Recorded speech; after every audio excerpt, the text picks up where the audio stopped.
Hello, I'm doing very good, thank you. Happy to be here. My first cast here in this tournament. A good matchup to start as well. I mean, listen, we're already getting into the round 16. It's the inaugural match of the bracket stage. This could get really exciting, man. You've got two teams, not only experienced in really high levels like VCL and other tournaments as well, but also teams that have played against each other before. Granted, a bit of an interesting story about that, considering how different the rosters are with this 5-star team. That being said, these guys have some crazy firepower, and I can't wait to see what goes down with this one.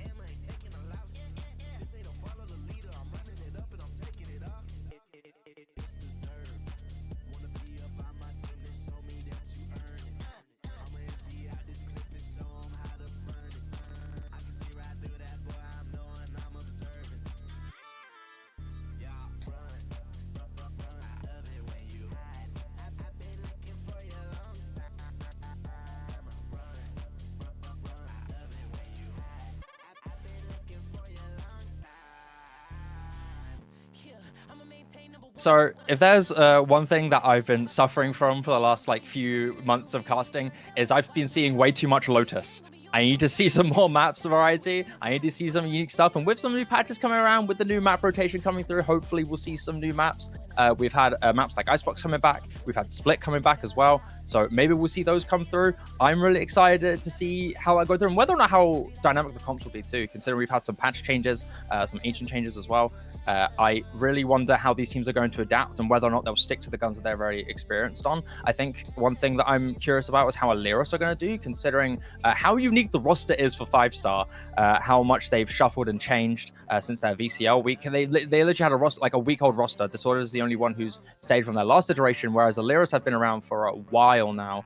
These guys are very established. They very much know what each other are capable of. So that makes me think, how is this going to adapt? How is this going to change? Yeah, that's for sure. And both teams were doing really strong. Obviously, ALR had in my opinion at least, a bit of a harder group, where 5-stars then also just cleared out their group. So it'd be interesting to see how they could take that onto this deeper run of the playoffs. Obviously, they've played VCL close calls, they've played Premier Invite, they've played a lot of tournaments recently, which should mean they're ready to hit the nail on the head and complete this part of the split with a big tournament win. So we'll go into the vetoes straight. Don't want to miss out on anything. We are obviously seeing a best of 3, so we'll see the double ban from both teams and obviously the decider. We're going to start off the bans from ALR, who are going to get rid of Split. How are you feeling about that one? First new map gone. Well, that's a bit of a shame, but you know, it is what it is. Hopefully, we'll see a bit more. You know, maybe one of those things where I think ALR are a bit afraid of 5-star's adaptability, especially considering that they are a new team, very unique options for different strategies. So maybe that new Split iteration coming in, a bit afraid of that potential experience of one of the newer members of 5-stars, maybe, which is my guess to maybe be the case. You know, new XX, new options on that map. So yeah. Yeah, exactly. They're gonna be a little bit unpredictable, which will probably be the hardest thing for a team like ALR when they've been so consistent as a 5 for a long period of time. It means they've got to constantly adapt. But in a team like that, you've got two very strong IGLs in Deans and then Jackal supporting as well. So they'll be looking forward to it. They can adapt pretty consistently. We are going to lose Ascent, which again I'm not mad about. I've seen enough Scent in the last month to make up for the last year of not having it. So yeah, not too mad about that. We do get Fracture as the first pick for ALR. Are you happy about that one? How are you feeling about that one? We love Fracture, man. We love Fracture. I think everyone's really happy to see a map like this. It's super dynamic. It's so insanely unique in terms of XX strategies. You can do so many weird, funky comps alongside of some weird lurks and defaults. So Fracture is always a really fun map to see. You've always got some really exciting options with this one and possibilities of some really gimmicky comps as well. So I look forward to seeing how Fracture will go. It's a good start. Good start. We've got a hype map one at least. Yes. And then it's going to lead into 5-stars pick with Haven. So I'm a happy one about that. I absolutely love Haven. In my eyes, if we end Haven and then maybe an Icebox, that'd be a nice finish for today. But we will see. Haven being the first pick though for 5-stars, we're then going to move back onto the bans where, as I say it, ALR are going to ban Icebox, so we don't get the favored map. But you were hoping not to see Lotus, right? I was hoping so. I've seen a lot of that already, like you said with oh wow, you jump scared me that already. Okay. All right. Well, we don't have a listen, choice. there's a reason why it's been picked so much, right? It's such a well known map. It's also a very dynamic map for teams. They very much enjoy playing this. They're a big fan of maps like Lotus. So you know, to my dismay as a caster, to find unique maps to do, you know, not the best choice. But however, I do get it, right? I get it for teams. It's never one of those things where I question why they do it. It's more just a pipe dream that they don't inevitably pick it. But this is a very strong comfort map for a lot of teams. ALR being no exception. They've played this map very often, not only in their VCLs but in other tournament events like Epic Line, for example. Yeah, that's for sure. So we've seen the map vetoes, but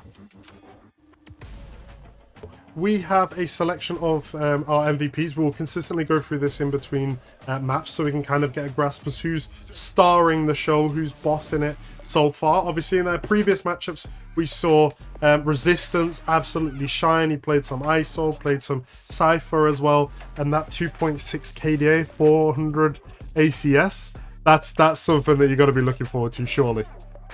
That is a crazy high number. I mean, 317 in of itself is pretty high, but 402 is absurd. That is close to almost half increased of Sharpie's KDA in comparison, and it goes to show the powerhouse that Resistance is. He is primarily a Sentinel player, very reminiscent of a player like Alfia, for example, and Fnatic, who is primarily a Sentinel player, but has a lot of lethality on those precise weapons like Vandals, like Sheriffs, and a potential to pull off some crazy value on this ISO and other 1v1 intensive agents. So yeah, not surprised to see this number so high. It is representative of how strong Resistance is, and probably one of the favorites to be one of the strongest players for this team and in this stage. Yeah, that's without a doubt. And then Sharpie on the other side again it was kind of from what I know of Valorant, he was the last player to join this core of the roster, obviously when they picked up Jackal to finish the 4, and then Sharpie finishing up on Duelist, and he has surprised me more than any player here. I'll be totally aware, wasn't quite aware of, or totally honest, I wasn't quite aware of Sharpie beforehand. Then when he's joined this roster, working with the players that he is, he's absolutely shining. And obviously another one who's been standout for them as well as Jake on that controller. So we have plenty of options. We've got a lot to see and plenty to go for. We do have the game coming up in just a moment, so we'll be going to that very soon. Let's get some predictions in. So Shiba, it's the revenge tour for 5 stars. Do you think they succeed in this revenge tour? What is your prediction for this one?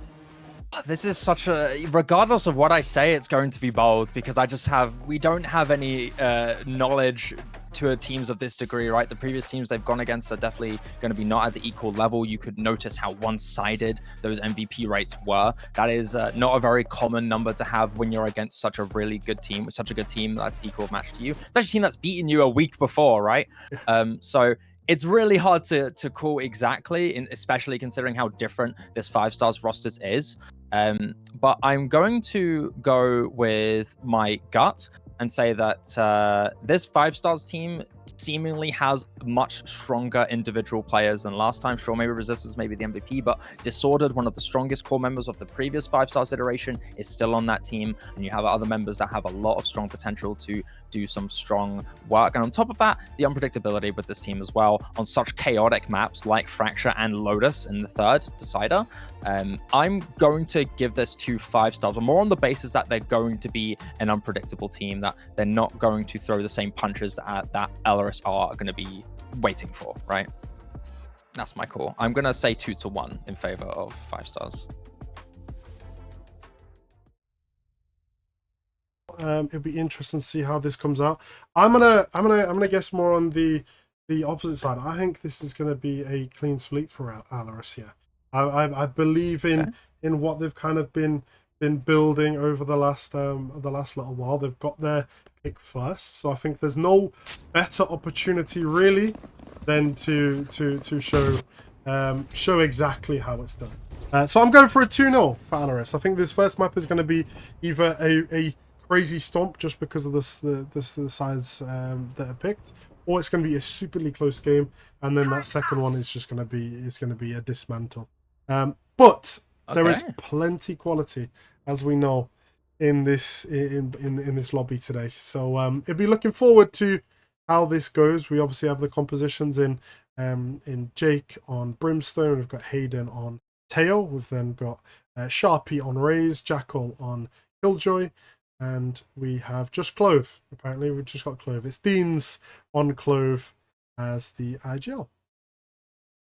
Yeah, not too bad comps. I think this is generally a bit expected here from both teams. I'm a little surprised to see the Clove alongside the Brimstone, but that is pretty typical of Valorant here. They are a big fan of running that Clove, and having the double Brim Clove allows for some really aggressive site takes where you just block every single line of sight you have and just run into that site. And you have that with the Tejo and the Raze on top of that. It's super aggressive potential here, but starting this off, it's already really early. Look at this aggressive take here, straight away coming through. It is a bloodbath from both sides, but in the favor of 5 stars. But the skirmish is still going. Hayden evens out the numbers and slows down the potential now the smokes are down. It's up to both of these guys here to secure this post-plant victory. You've still got a lot of time ticking and a lot of time for this team to ponder. That's for sure. The early picks doing damage. We do get to see Hayden though in a 1v1 here. What's he gonna do? He doesn't have any util, but neither do 5 stars. And ALR take round 1. A really good start to kind of flex the muscles. These early fights, which you're going to see on the replay, is being a real important factor here. You can see it here.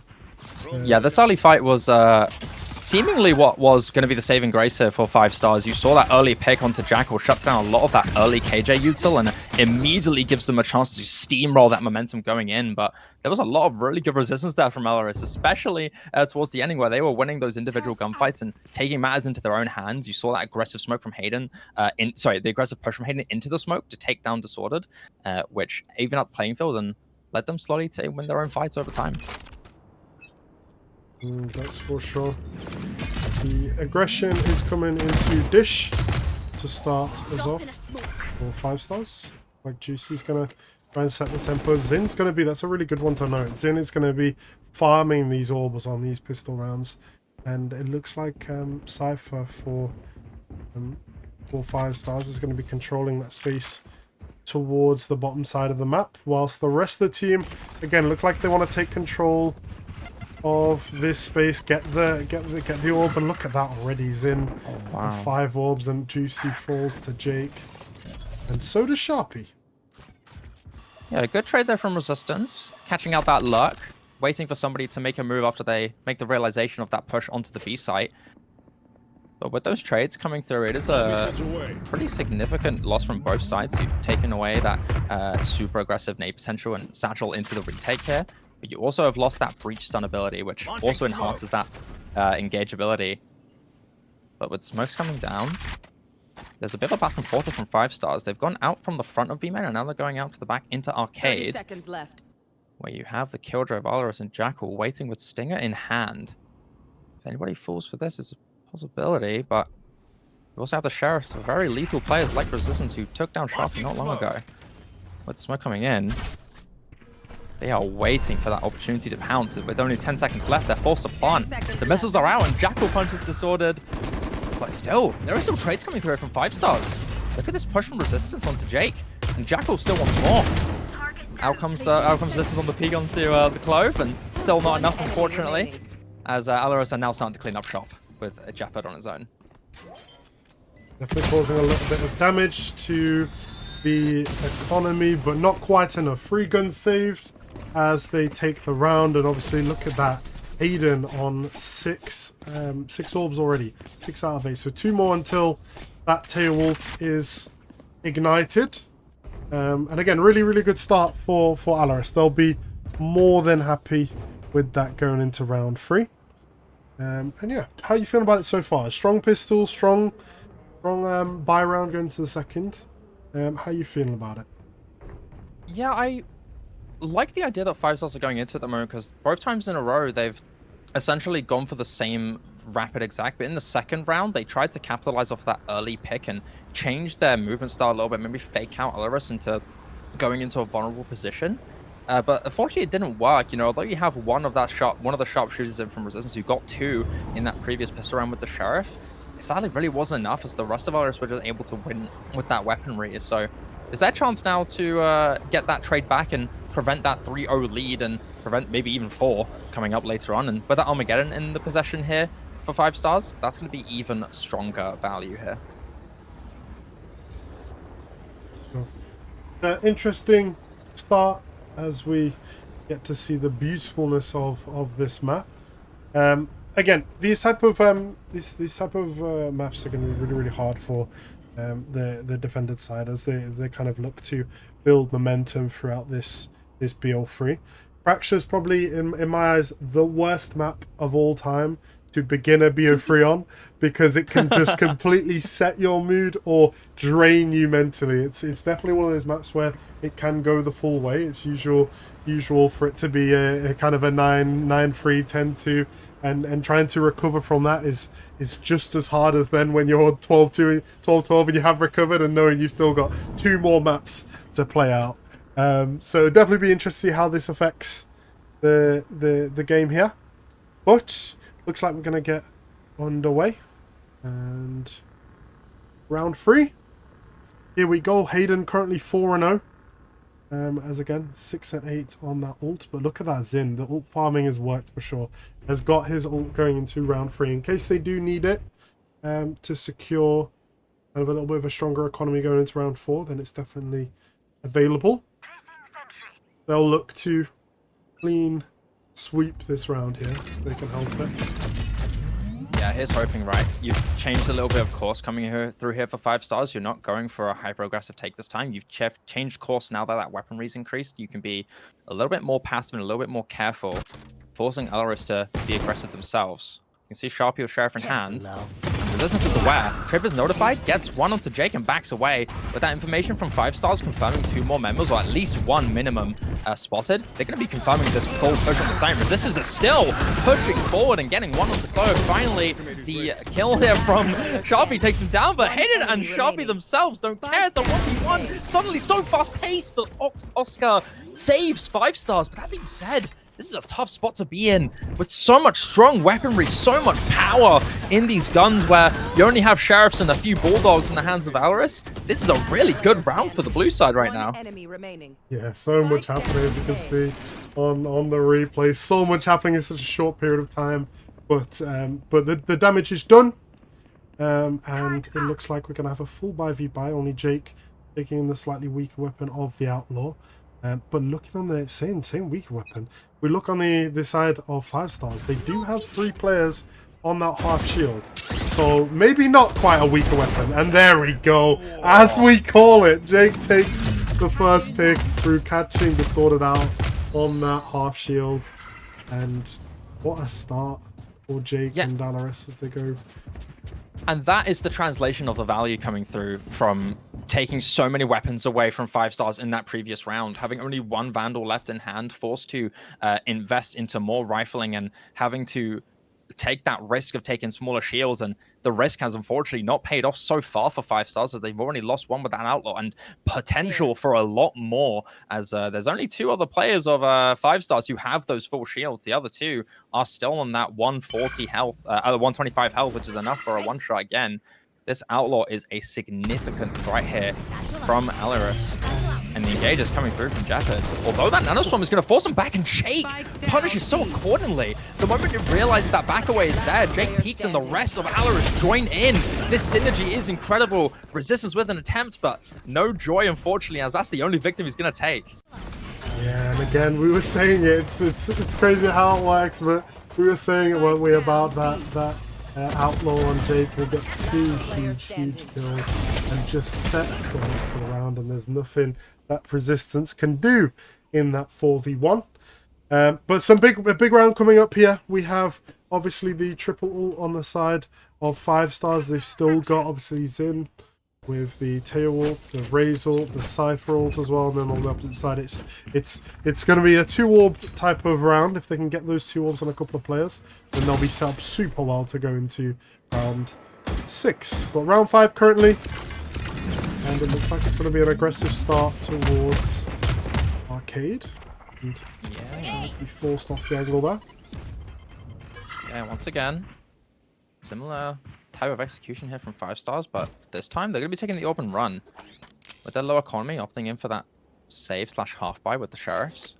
They're going to be trying to make the most of the info out from Resistance, who is on the opposite side, and they're going to all slowly glide into join Resistance through that A main area.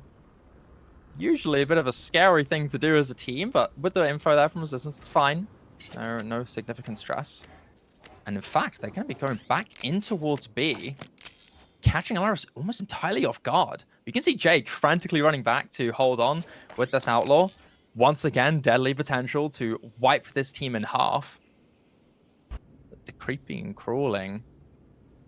The silence is soon going to be broken with this first pick here from Jeopard. 30 seconds left. Is it going to happen? No! The stun is going to take it away. And the Clove onto Resistance is going to also punish.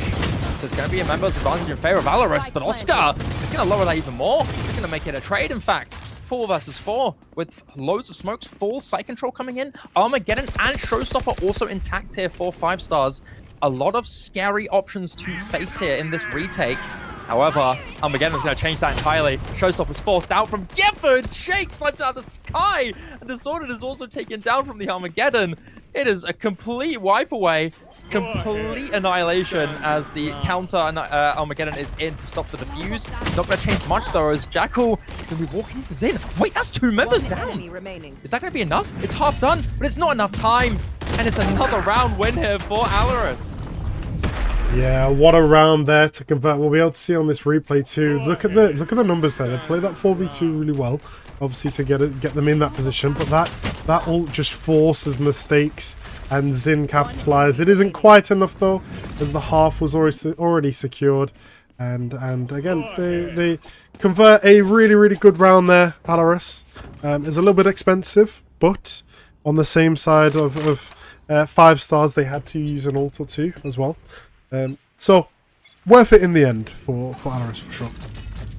Yeah, this has been a great game for Hayden as well. And in these first 5 rounds, he's 9-1, holding on to a really strong KD, and probably not going to be far away from Ultimate himself if he keeps his pace up going. You've also got that orbital strike coming in as well, which is immediately going to be used here for ALR. It's going to force them out. Resistance, lethal on the draw here. He's going to take one with Jefford not following suit very quickly. Not just yes, forced to be popped, but so many members of ALR is falling. You have to see the action come through from the Clove, and it's not going to be enough. It's a 4 versus 2 in favor of 5 stars. Finally an advantage after so many rounds falling. Are they going to be able to confirm it? They do. Resistance makes it flash towards the end too. 2 kills back to back very quickly. Yeah, a little bit flashy from Resistance there. Gets the very clean 4K. And you can see this that little bit of timing is what splits them apart, but he does end up getting both kills anyway, so we'll be very happy with that. And again, a big round for 5 stars. They don't kind of need to invest any big ults into that round, whilst on the opposite side we saw Jake utilize his, which caused a gap in the space of main, and obviously the Clove ult from Deans to used as well. So definitely an expensive loss for ALR. And they will look to kind of play this one out. They do have Jake on the Sheriff. And 5 stars are definitely facing much less fight early on. But plenty to go here as they fight through this main space. They're getting rid of this Clove entirely. They want him gone, but he's still putting up a fight. Gets a big onto Oscar. You have a complete track back and forth trade to suddenly make it a 2 versus 2. But this is pretty solid in the favor of 5 stars. You have this full site control with the potential big luck as well here from Dish through with Resistance, who has been a lethal shooter in this match so far alongside against Hayden to be that counterforce. Is that going to be enough here? The push is slowly easing in. Zin is soon going to be oppressed a bit too much, but the cross is perfect there from 5 stars. They're keeping that momentum going, and with another round, they're tying it up brick by brick. Yeah, beautifully done there. And even to be fair, getting that 1 kill from Deans was much more than what I expected. It looked like he was being completely bombarded with utility, and the trades are really strong, and obviously that puts 5 stars into a strong advantage in that round, and the 2v2 is secured very well with the combination of Zin and Resistance, who's currently 11-5 by the way. As we said he was gonna do some damage this map, and he definitely has started with that intent. Yeah, definitely. It's been good so far. 5 stars finally fighting back. However, Shafi now with the Showstopper in hand, slowly clearing these angles with the Sheriff, but not seeing any movement. This is a complete freeze here from 5 stars. Waiting for a sort of punishment with the relatively low economy. But you still have first contact soon to be found. Also does some tags and tries to get an attempt to... There's an attempt there from the Rays there to get a kill, but not going to be enough, unfortunately, as the full engage is now in, and Jake is stuck in a corner and can't do anything about it. And that's practically the site entirely in control now of 5 stars, with Resistance catching out Deans unaware. That's just practically already a done deal here for ALR. You don't have a lot of weaponry there, especially with the Killjoy on the left there with the Sheriff. You're going to have to hope to win these 1v1s, and for 5 stars to get a bit too overzealous. Yeah, and you just don't see it happening, really, do you? At this point, they've played that kind of first 30 seconds just so perfectly, and they baited out the right fights. They used the correct utility, obviously the ult as well, doing so much damage, and there's just not much you can do. And Hayden, the only one to get a pick, as it's now 4-4 going into round 9. Pretty even, I'd say, so far, right? Yeah, it's been a back and forth tussle. You had a bit of a rough start there for 5 stars, but they've really come back in spades. You've seen these guys winning a lot more gunfights and taking the initiative a lot more against especially Sharpie. He's been shut down quite a few times throughout this match, unfortunately. You know, you had the showstopper taken away, you had the aggressive take on the sheriff taken away very quickly. But that being said, the utility on the side of Valorant is now in a very, very strong stage here. You've not only got showstopper in the Armageddon, but you also have that lockdown in their possession. It's just Armageddon on the hands of 5 stars, but some Ultimate's not too far away themselves here. So I wonder how this round is going to impact that. It's 4-4 with the timeout coming in for LRS. Maybe a shift in philosophy, a shift in strategy after maybe a bit of a thing figured out here from 5 stars. They've gone for very aggressive takes on that arcade area, and only once really have deviated from that plan, maybe twice throughout this round. Outside of that, it's basically been the arcade push every single time, and for the most part, you know, now later on into this half, it's gone to good succession. For sure, and hopefully this, for Alvarez, hopefully they will get plenty of value from this. Like we were saying in the pre-map, they do have the double IGL. They do have Jackal, who's obviously played in VCL, IGLing some extremely talented players, and then obviously he's joined this roster with Dean's the IGL, and is here to support. And he's, from what I know, he's taken up a very big role in this team. He's not just been the kind of the second IGL and the support player in that sense, but he's been a huge coaching kind of figure for Deans as they look to change this round on its head. Wow, what a start to the round. As I was waffling, we then see a huge beginning to the round with a 2-1 trade going in Alaris's favor, and the timeout is fruitful. This Armageddon as well, despite being well placed, does give 5 stars an opening to potentially still close the round out, but Resistance puts a little bit too much force onto that push onto Jake, and that was enough for him to get taken down and for Zen to fall not long afterwards. That was a very valiant effort there from 5 stars. That Armageddon particularly was really good at zoning them away and giving them that safe entry into the plant, but they couldn't win the 1v1s in the end, and that was what lost them that fight. Yeah, that's for sure, that's for sure. Again, an interesting round. It seems like most of the round at the moment is kind of very fight on site kind of moments, rather than the usual where we're seeing kind of retakes happen, or strongholds, or a lot of main being fought for. At the moment, it just seems to be who can win these fights and who can convert these rounds based off of the site hit itself, which is really interesting. We've seen it a lot obviously on arcade, and it looks like we may see it again, and then on A we've seen it a lot towards main. So it'd be interesting to see how this round plays out going into round 10. One suppressed. Yeah, aggressive spider drone instantly trying to grab some information, but only catches out Deans and does not catch the remaining 2 members there. So not as much information given as wanted, but that being said, that utility being thrown does still give it away. Showstopper's coming in now. The push from Jafford is real, but Jackal is waiting there and gets the trade, thankfully, with a little bit of damage on top with the not only the nanostorms, with the shorty as well. That's enough to get the trade, but the orbital strike is forcing away the plant from Disordered, and Jake is there to punish accordingly. You have Resistance, who's stuck between a rock and a hard place, really hoping for somebody to get them away from this angle and maybe going to save the guards, but you still have Sharpie with the Showstopper, who doesn't get enjoyed, but Hayden instead gets one of his own, and an attempt from Resistance is shut down by Jake on the other side. And Zin not next to fall as well, not able to take away that force. That was a really well done retake there from Alaris. You saw some good starts there, but the shutdown of the Showstopper to take away the space there from Gefford was perfect there for Jackal. Enough to shut down the momentum entirely.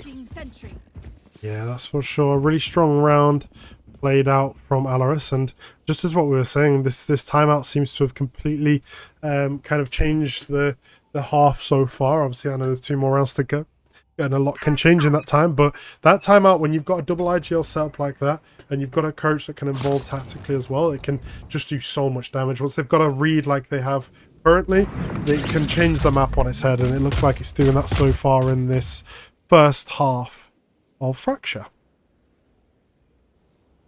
Yeah, not too long now until this half ends, and it's still looking very tightly knit. Both teams are still fighting with a lot of power left, but that 6th round for ALR is pretty comfy.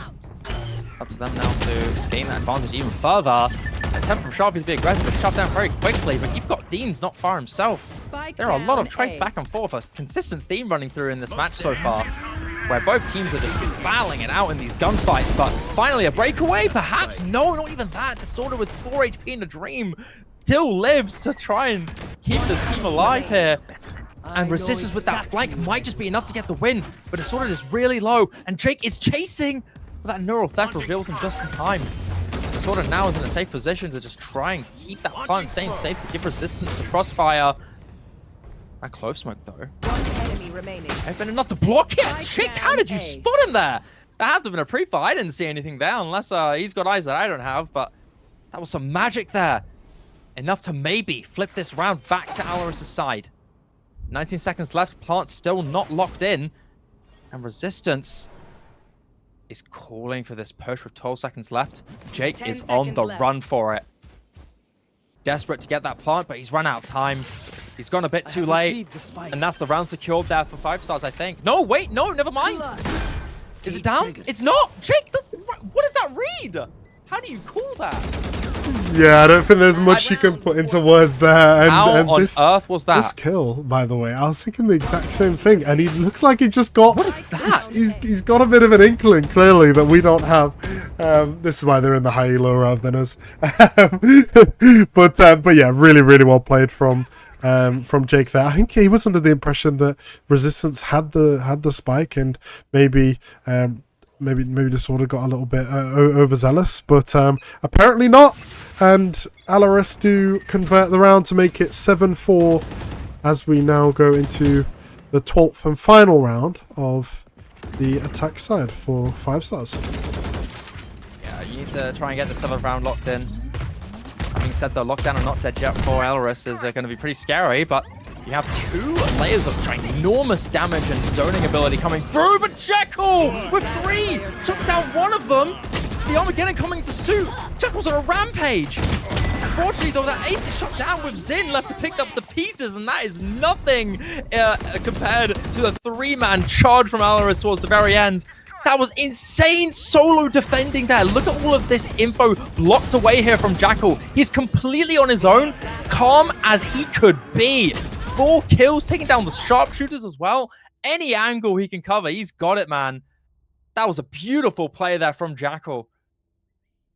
Yeah, there's no better words that could have been said than that. That was beautiful from Jackal, and he nearly doubles. Not to, he's a friend, so I think he'll be fine with me bullying him being on 4-9, 5-9, 6-9, something like that. But he's currently 10-9 after a really good 4K, which secures them an extremely important round. Like I said, this is the pistol now of their attack side. They'll be feeling confident. They'll be feeling ready to be able to clean this map up. Where now it's going to be an uphill struggle for 5 stars, but as long as they get this early advantage with the pistol and obviously the buy to follow, then I think they should be more than happy. And look at that.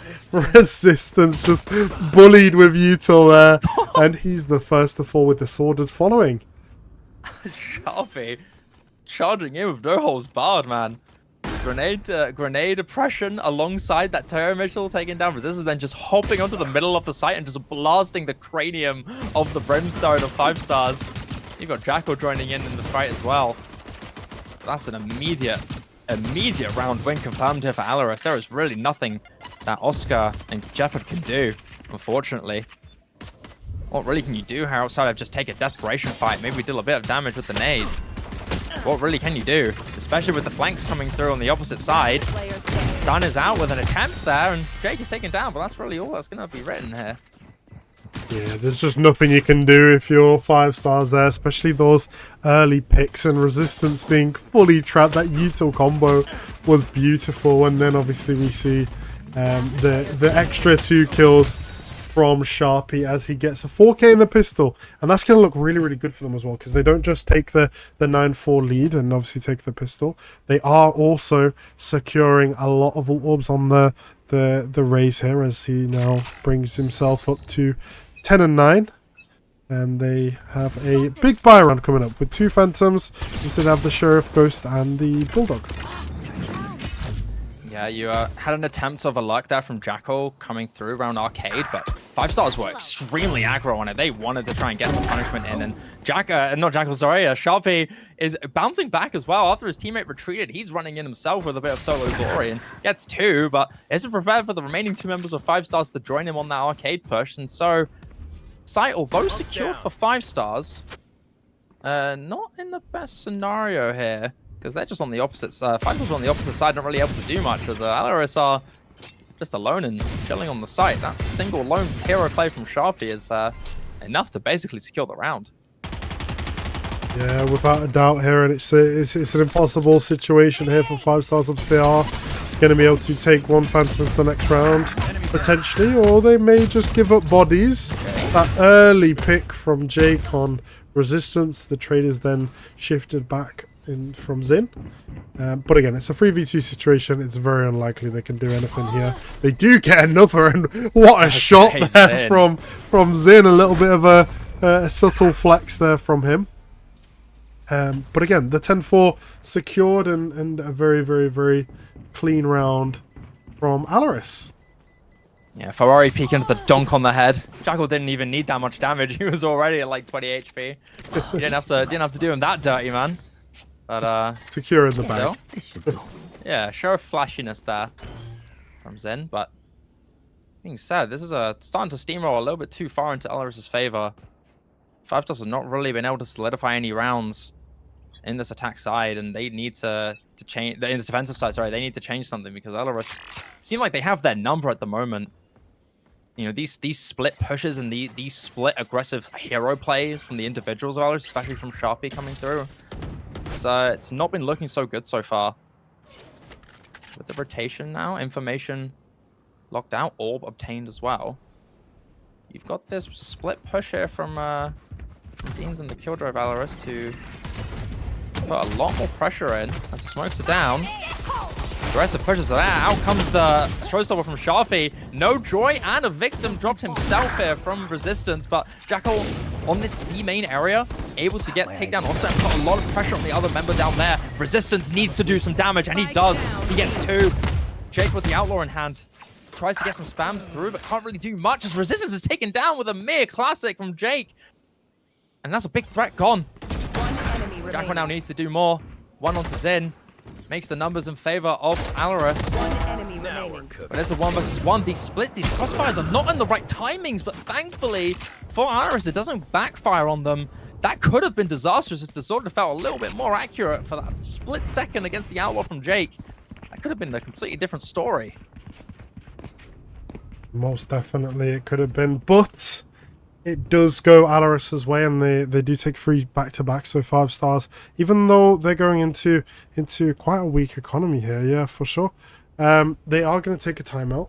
I'm not quite a fan, I'll be honest. Anybody that knows me from my coaching days will know I'm not quite a fan of timing out on a pistol, because as soon as this pistol goes wrong, the information isn't retained properly, then you're back to square one, and the timeout has kind of had a nil effect. But hopefully that isn't the case, and 5 stars are able to get some value, as ALR did in that first half. Obviously, we remember how it was in the first half. It was 4-4. It was a 4-4. Yeah, it was 4-4. And then ALR took their timeout. They had a chance to properly take a minute to discuss each other's ideas and obviously the plans that they could run through. And they turned that into an 8-4 win in that half. So hopefully 5 stars will be able to come in with the same effect. But we have plenty to see as we go into round 16. Yeah, round 16. Still have the momentum in the favor of ALR so far. Still only 4 rounds here for 5 stars. No ultimates locked in for either side, but that's probably going to change here. This is a very orb-heavy map. You've got a lot of areas where you just got to grab them and run. You see this aggressive kind of T-side stick here so far from ALR. This default just kind of sticking around. You have a Jackal on the opposite side near Arcade, waiting for someone to get a little overzealous. You have as well Jeopard on the other side, detected by the turret. Very aware now of Jackal's presence and resistance as well. You could see a potential pincer play. It seems like instead, he's going to be backing away. And it is a slow, but dangerous push here from ALR. Jackal's retaining this information, keeping his team in the know. And it's only one man in resistance to hold the fort. You still have 4 members of 5 stars still on that A side. Resistance, do you believe in magic, man? What can you do? Only one victim to drop with the rest of ALR entering the site. And the full rotation for 5 stars. Unfortunately, really, you're not going to be able to do much here. You have the orbital strike in the possession, no ultimates on the hand, and decent weaponry, but what can you do against this? You know, once you take that space, once you get that slow push, orbital strike goes down, and that's it. You're winning this, man. Information exchanged. Trade of damage here. Jack with Vandal in hand. Time is ticking down. The Sorted is the first to fall, but it's just going to keep tallying up more and more, surely. This weaponry is so low. You have Jackal pulling up a rampage, a killing spree with Jeffard, with a Vandal and some hope. Out come the missiles to slow down the push, and I think Jeffard immediately realizes it's time to go, man. I wasn't paid enough for this one. You have the orbital strike waiting down too. He's running away to save that Vandal. Yeah, for sure. And then again, like we were saying, as soon as this round kind of loses its oomph, which it most definitely has, as ALR take it, it's going to be a struggle. It's going to be a real... I don't think there's any bigger uphill than down 12-4 with your timeout just used. You know, it's an unfortunate for sure. But again, look at the scoreboard at the moment. We're not seeing from ALR anybody like properly, obviously other than Hayden, who was 9-1 up in the first half. Other than Hayden, he gets a free pass. There's nobody kind of overly fragging. There's no superstar currently, which shows how good this team are working together on this map. They're so in sync, and they're getting so much value, and the round conversion couldn't be any better at the moment. 100% in this half. That's the gambit you take against these teams, right? You know, you're hoping that the difference, essentially the difference in strategy, scaring you is going to be the difference maker, but it's not really going to be much here, unfortunately. Lockdown from Jackal was initiated, but it's been an even trade here. Resistance is forced to run away, but Guardian in hand, very much a potential lethal weapon. But Jake is ready to push through. Shorty as well. It's only a matter of time before Resistance falls. And it's just one man left in Zin. One of these strong fraggers alongside Resistance on this 5-star team, like you said here. The spread of ALR being strong fraggers as a collective here, but it is 2 members here from 5 stars who have been particularly lethal in this game. Jackal so aggro, going into the 1v1 and losing it. Could this be the difference maker here? Not really. Got orbital strike there. Still, there's still so much time. I think this is perfectly well done here from Jake. Only a matter of time now. The peak is there. You know he's on the tap. He's not faking it. Is he still going to fall for it? Got in there. Spam through the smoke. And that's the round win there. And so the map here for ALR. Just a collective performance so well. Only 2 members of 5 stars really able to make the most of the value of this utility. Whereas, like you said, the tenured roster, the experience of all these guys together are what makes the difference here on a map like Fracture. Yeah, without a doubt. They've just played that map out so well, even with Resistance dropping crazy numbers, and same with Zin. The team collective was just so much stronger. So yeah, not quite what we expected in the stomp, but a very, very, very good game. I did call it. I said ALR it'll either be a super close one or it'll be a stomp, and it has come to the stomp.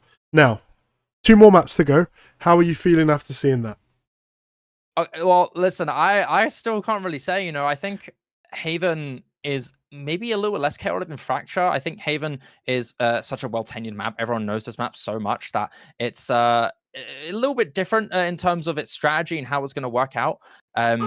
However, what's a little bit scary, this is the pick here from 5 stars as well, and that's one thing that's important to note. Maybe this team is a lot more practice, a lot more experience on this one, so we might be able to see something special. But that convincing win, mostly thanks to the collective utility from this team, right? The strategy working, the collective teamwork coming together is a lot stronger on a team that's so much more synergized.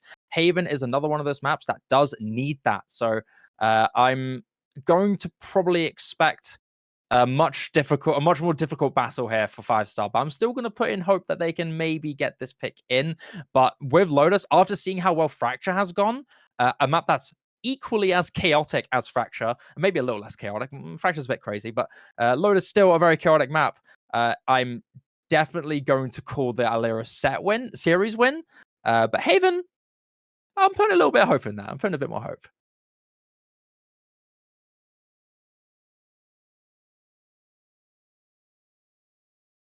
Ollie, I can't hear you if you're That would help. speaking, That would help if I Your unmute my mic mic. was muted. I couldn't hear you there. I was I couldn't tell if that was me or not. I was panicking for a moment. Yeah. But yeah, like I was saying, I was just kind of waffling, saying obviously that we will be going into the next map now. 2 more maps to go potentially. Will ALR allow us to see 3 maps, or will they take it into? We will see you very soon to find that out. We'll probably be about 5 or so minutes as we get set up for the next map, and we will see you very soon.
why they call me undisputed. I'm breaking up another season. I've been up on my stats. Now would you look at that? Undefeated, locked and loaded, we about to blow. Caught 'em with that left, I leave 'em tapped out on the floor. Sounding itchy, sticky, swishy, watch me bank a score. Up in the boat, I'm in the zone, yeah. Go to the fire, the breath. Finger the jungle and beat my chest. They say I'm posing the threat. Just like a pebble, I'm cutting the net. Ring on my finger, but yes. Like playing chess and I don't even sweat. That's what I call it finesse. That's what I call it finesse. Ain't no rivals, ain't no rivals. They can try, but they're never ever slowing me down. On arrival, this is my show. Crossing my heart, they know we are undefeated. That's why they call me undisputed. I'm ranking up another season. I've been up on my stats. Now would you look at that? I pop on with the jumper, then the adios. Gotta go. I'm the prima donna, make him do the most. Not enough, I'm just warming up. We up in the club. Oh, I'm ready to hunt. Time to eat it up. Oh. 1, 2 step, look who's scared, now you on the run. You gon' hear my soundtrack go dun dun dun dun. I'll be starting riots when I pull the stun. I got him shook, I'm on a road, check on my stats. Ain't no rivals, ain't no rivals. They can try, but they're never ever slowing me down. On arrival, this is my show. Crossing my heart, they know we are undefeated. That's why they call me undisputed. I'm ranking up another season. I've been up on my stats. Now would you look at that? Hey, even though it's been a long way, even at the top, I'm wide awake. Yeah, you know it's XG.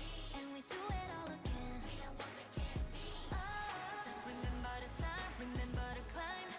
Not a glitter and shine. Oh, we on top of the world. Need I remind you? they know we are Undefeated. That's why they call me undisputed. I'm ranking up another season. I've been up on my stats. Now would you look at that?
Hello everybody, welcome back to the Reyna's The Resurrection Valorant tournament. We're back again with ALR versus 5 stars for round of 16.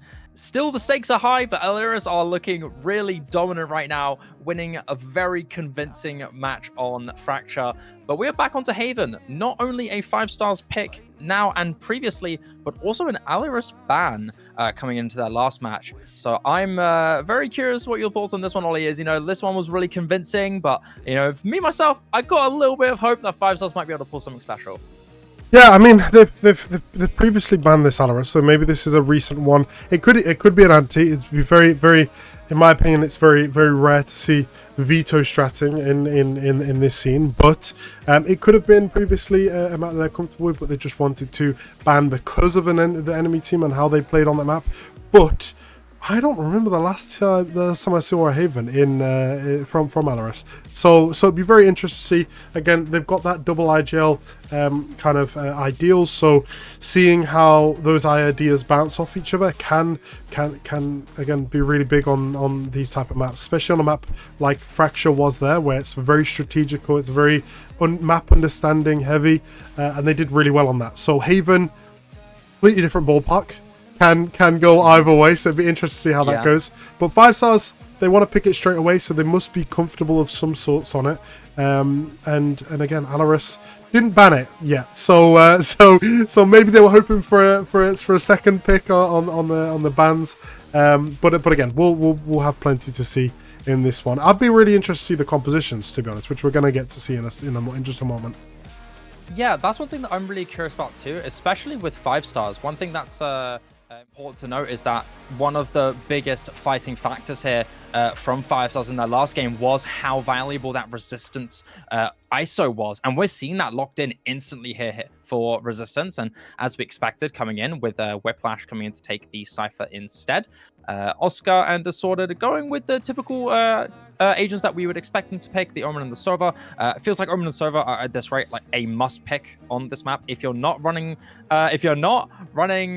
Omen, you have to be running Astra. If you're not, you're kind of hinting at that, right?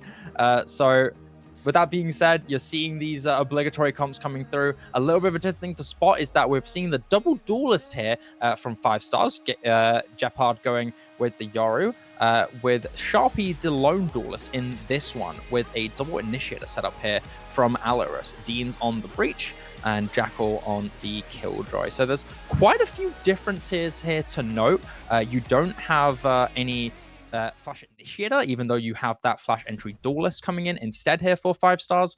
And you also have that secondary entry lethality in that ISO on a player who we've already seen to be very deadly. Even if 5 stars were lost so one-sidedly on Fracture, Resistance was still that player that pulled so many stops. And the stats prove it in the last match too, in the previous round of 32 match. So I'm really excited to see the potential from this 5 stars team. Couldn't agree anymore. Again, it can go anyway. It's a map like Haven with comps like these. It can really go anyway. But the default comp with obviously the Yoru switched in for the Jet is going to be really interesting. Yeah. It's very tactical. It's very kind of map dominant, whilst also having an agent that can force fights and TP out very easily. Can also be very aggressive with the flashes, just like Breach can. But then on the opposite side of it, we've got the Fnatic comp, the double doors with the ISO Yoru, and then obviously the Sova. It looks like we don't have a map. Looks like we got a DC. Oh, no. What happened? So we can see our pretty faces. Someone's internet blew up. No, production. Someone's lost it. It looks like it looks like it wasn't quite Jeopard. I don't know who quite. It was Disordered. Disordered didn't get to pick Reyna, so he's dodged. That's my unreal. That's my evaluation. But I think he's just gonna get a restart going now, and then we'll be back into it. Again, we see the Fnatic comp coming out of obviously 5 stars. How do you feel about that? Are you quite confident for them now going into it? I mean, you know, that the last match from Fracture does still make me a bit less confident in exactly a one-sided performance there from 5 stars. You know, ALR is clearly a very well strategized team, and they are running a team comp that does require a lot of that strategy. You have the Breach and Yoru combination coming in to be hyper aggressive, Sova Breach as well, coordinating stuff like the drones and the blinds with the stuns so that the Yoru can entry back in, Drake with the blinds. This composition entirely is kind of tailor-made for Sharpie to engage into those sites and win those 1v1 isolations, and kind of collectively with his team take those sites really rapidly. That being said, though, this double duelist comp, you know, it's a Fnatic comp. I'm a Fnatic guy. I don't know what your favorite team is, Ollie, outside of obviously Ray. But Fnatic are my franchise team, so I'm always happy to see a Fnatic comp come through. But you know, Resistance was really powerful. He's going to be very scary, especially now where he's going to be enabled a lot more. You know, with the Cypher, granted, can still be deadly, but you are forced to be defensive. You are forced to hold. You're not really able to be as eager for those kills as you'd want to be as a player with a sharp shot on their side there. So I'm honestly, I can't say I know for sure how it's going to work out, right? I think even though the ALR roster is pretty heavy on the strategy, pretty heavy on that aggressive synergized push, the 5 stars roster is even more difficult to pull, but enables a lot more of the strong players. So again, it's a 50-50 at this point. I just hope it's a good match. Yeah, that's what I was about to say. I just can't wait to see some good Valorant. Like I said, like you were saying there about the Fnatic. I'll be honest, I'm a Sentinels fan. You know, I respect that. And tens at heart, but if it's EU, it's got to be Fnatic, right? And seeing players like Althea show exactly why comps like this can really, you know, set up a team to dominate on these maps. You even got Fnatic Classic there on 5 stars. You even got a Fnatic Classic. See, I just want to point out the Team Heretics one is by far the best. If we're talking about that, are we talking specifically regionally? I think any region, Heretics one clears. Hey, you know what? Oh my gosh, Hayden, what were those shots? I was okay. As we were going into the classic conversation, out of nowhere, a complete bloodbath was ensuing, and it went into the favor of 5 stars. They went really well into the site, just blowing up. You see that synergized aggression that worked so well there. Whiplash, particularly with many kills and an attempt from Hayden, but not enough. 4 kills on the Cypher there. Really, really well done there from 5 stars to start this off. And, you know, back to the classic thing. Can't lie to you, for me, I think G2's classic takes the cake, man. I think that one is absolute cinema. Even if Heretics one's really good. I think G2 is my go-to. At least coloring-wise. Yeah, to be fair, they do have the good colors. I think the gold and white just looks so clean. I don't know one much better. Yeah. But as we get back into the Valorant, we see, obviously, just to point out as well, we haven't mentioned it yet, but obviously there has been a change in obviously a sub coming in for Xin. Xin has had to vacate, so we've got Whiplash here instead for 5 stars. Oh my god, Hayden. It looks like Haven hasn't changed at all. Goodness me, Hayden! Calm down, my friend. Relax. Relax, he won the okay? Whiplash is just on his own with a little ghost here. You know, Hayden's made the sheriff look like a death cannon from Call of Duty at this point. Hand cannon from COD. One shot and you're dead. Doesn't really matter. That is a crazy play there. Shot. What a way. Look how clean these are. Rapid succession. You had Sharpie coming in to back you up too. Hayden's just lining these up for breakfast and saves Aliris from a 2-point lead there. And that's really beneficial this early into the game. Yeah, one sheriff completely changing that round, and again he's done absolutely beautifully to get those 3 picks, and again causing a lot of mental damage that would as well. After a strong map like it was last, he was 9-1 to start off, and he was already in their heads when we're on Fracture. And those type of kills are what I'm talking about. Those kills that you just can't do anything about if you're 5 stars. Man. Those are the ones that hit you the hardest. Because at that point, it's just like, well, what can I do? You know, what can I do? They've killed me through a smoke. They've just guessed. I'm not even spraying with a Vandal so you can see the traces. It's just a guess, and it's a really good shot. And again, setting up ALR really well. Hayden gets 2. This guy's had an amazing start to this match so far. I mean, plenty of kills enough, and you've had Sharpie as well back him up so many times. Second instance now in this match where you've had Hayden act on those pop-offs, and then you have Sharpie who's able to back him up from flanks, able to prevent any sudden peaks from a surprise angle. So well done here from ALR so far. You know, that early start seemed to have, that early pistol round seemed to look like a complete fluke at this rate. This is a completely different turn away here. It looks like ALR has just won the round, and they won the, and 5 stars just won the bonus round, but no, not gonna happen. No, apparently not. But yeah, we're gonna have to give Hayden some sort of nickname for being like a first 5-round demon or something like that, because he starts off this game exactly how he started the previous, just causing instant damage, and it looks like he's gonna be a big vocal point this map whilst he's on this solver. We're seeing a little bit of aggression style from 5 stars as they want to fight towards this. They know it's a judge, but they're pushing anyway. What is going on there? More and more salt in the wounds here of 5 stars, man.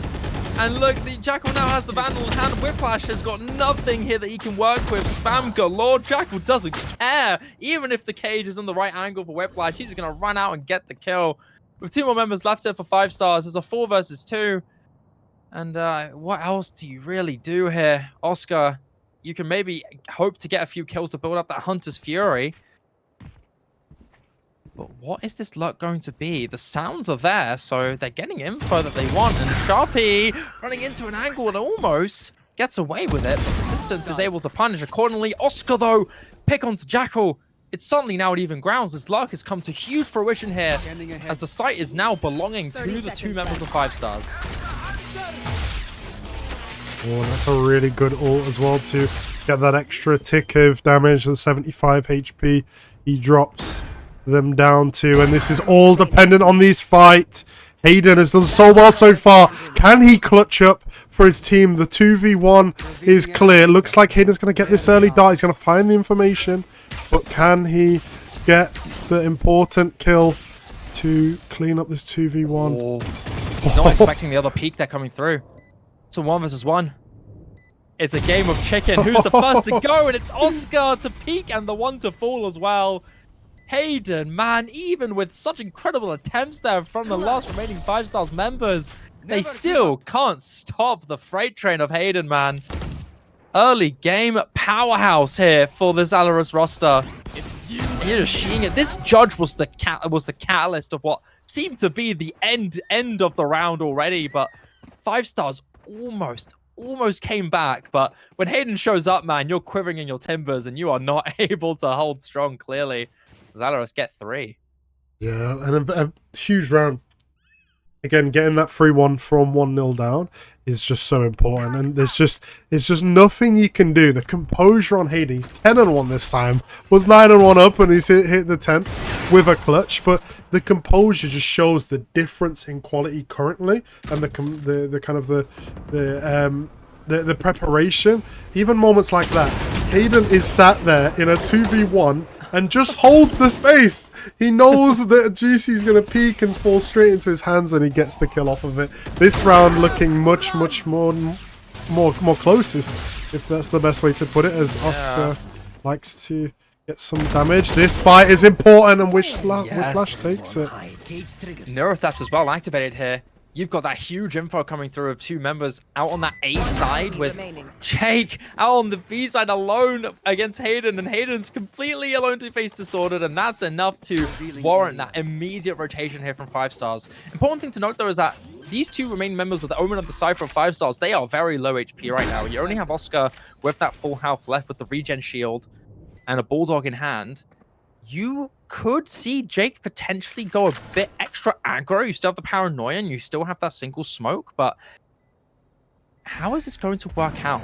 You still got one of those shadow steps, enough to take away from that trip. And I have a feeling that they're aware. Yeah, that cam coming out, clearly knowing where he is now. With that coming through, Oscar loses the 1v1, but that's taken him down, taking Jake to really low HP. Out comes the shadow step into the smoke. And the spam is quick and simple. 5 stars, thankfully, get the round. Yeah, and they do bring it back to a 3-2 currently. Again, really nice kind of movement from Jake to make it a little bit closer, but not much you can do in that situation in the 3v1. Really well played there from Juicy. Obviously the damage that he got on early with this overall, again, it's those little ticks that change rounds and make those fights so much easier. Hayden as well, 11-2 currently, having a really strong game. Feels like he's all we've talked about so far, but rightfully so. We're going to see Batman now set up with the op towards short as ALR look to make it 4-2 in this round. Comes to the drone. The stun does miss him. Sharpie revealed they're aware of his movement still being high, not hit by the stun, and so they're very hesitant to commit to this fight. That operator really daunting, and that smoke as well is going to give Jeff enough space to get that orb intact. But Sharpie's in trouble here. You do have that gate crash ready to pop, but he's still eager to fight and gets punished very quickly from Disordered. That aggression, unfortunately, really not in the right place at the right time. Operator is taken away. Duelist for Duelist shut down as Resistance was taken away off screen. And now you see that slow rotation through from 5 stars into Garage. Opting for an aggressive push into C.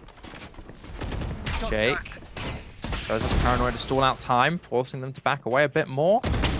The aggression soon to be. Oscar gets one.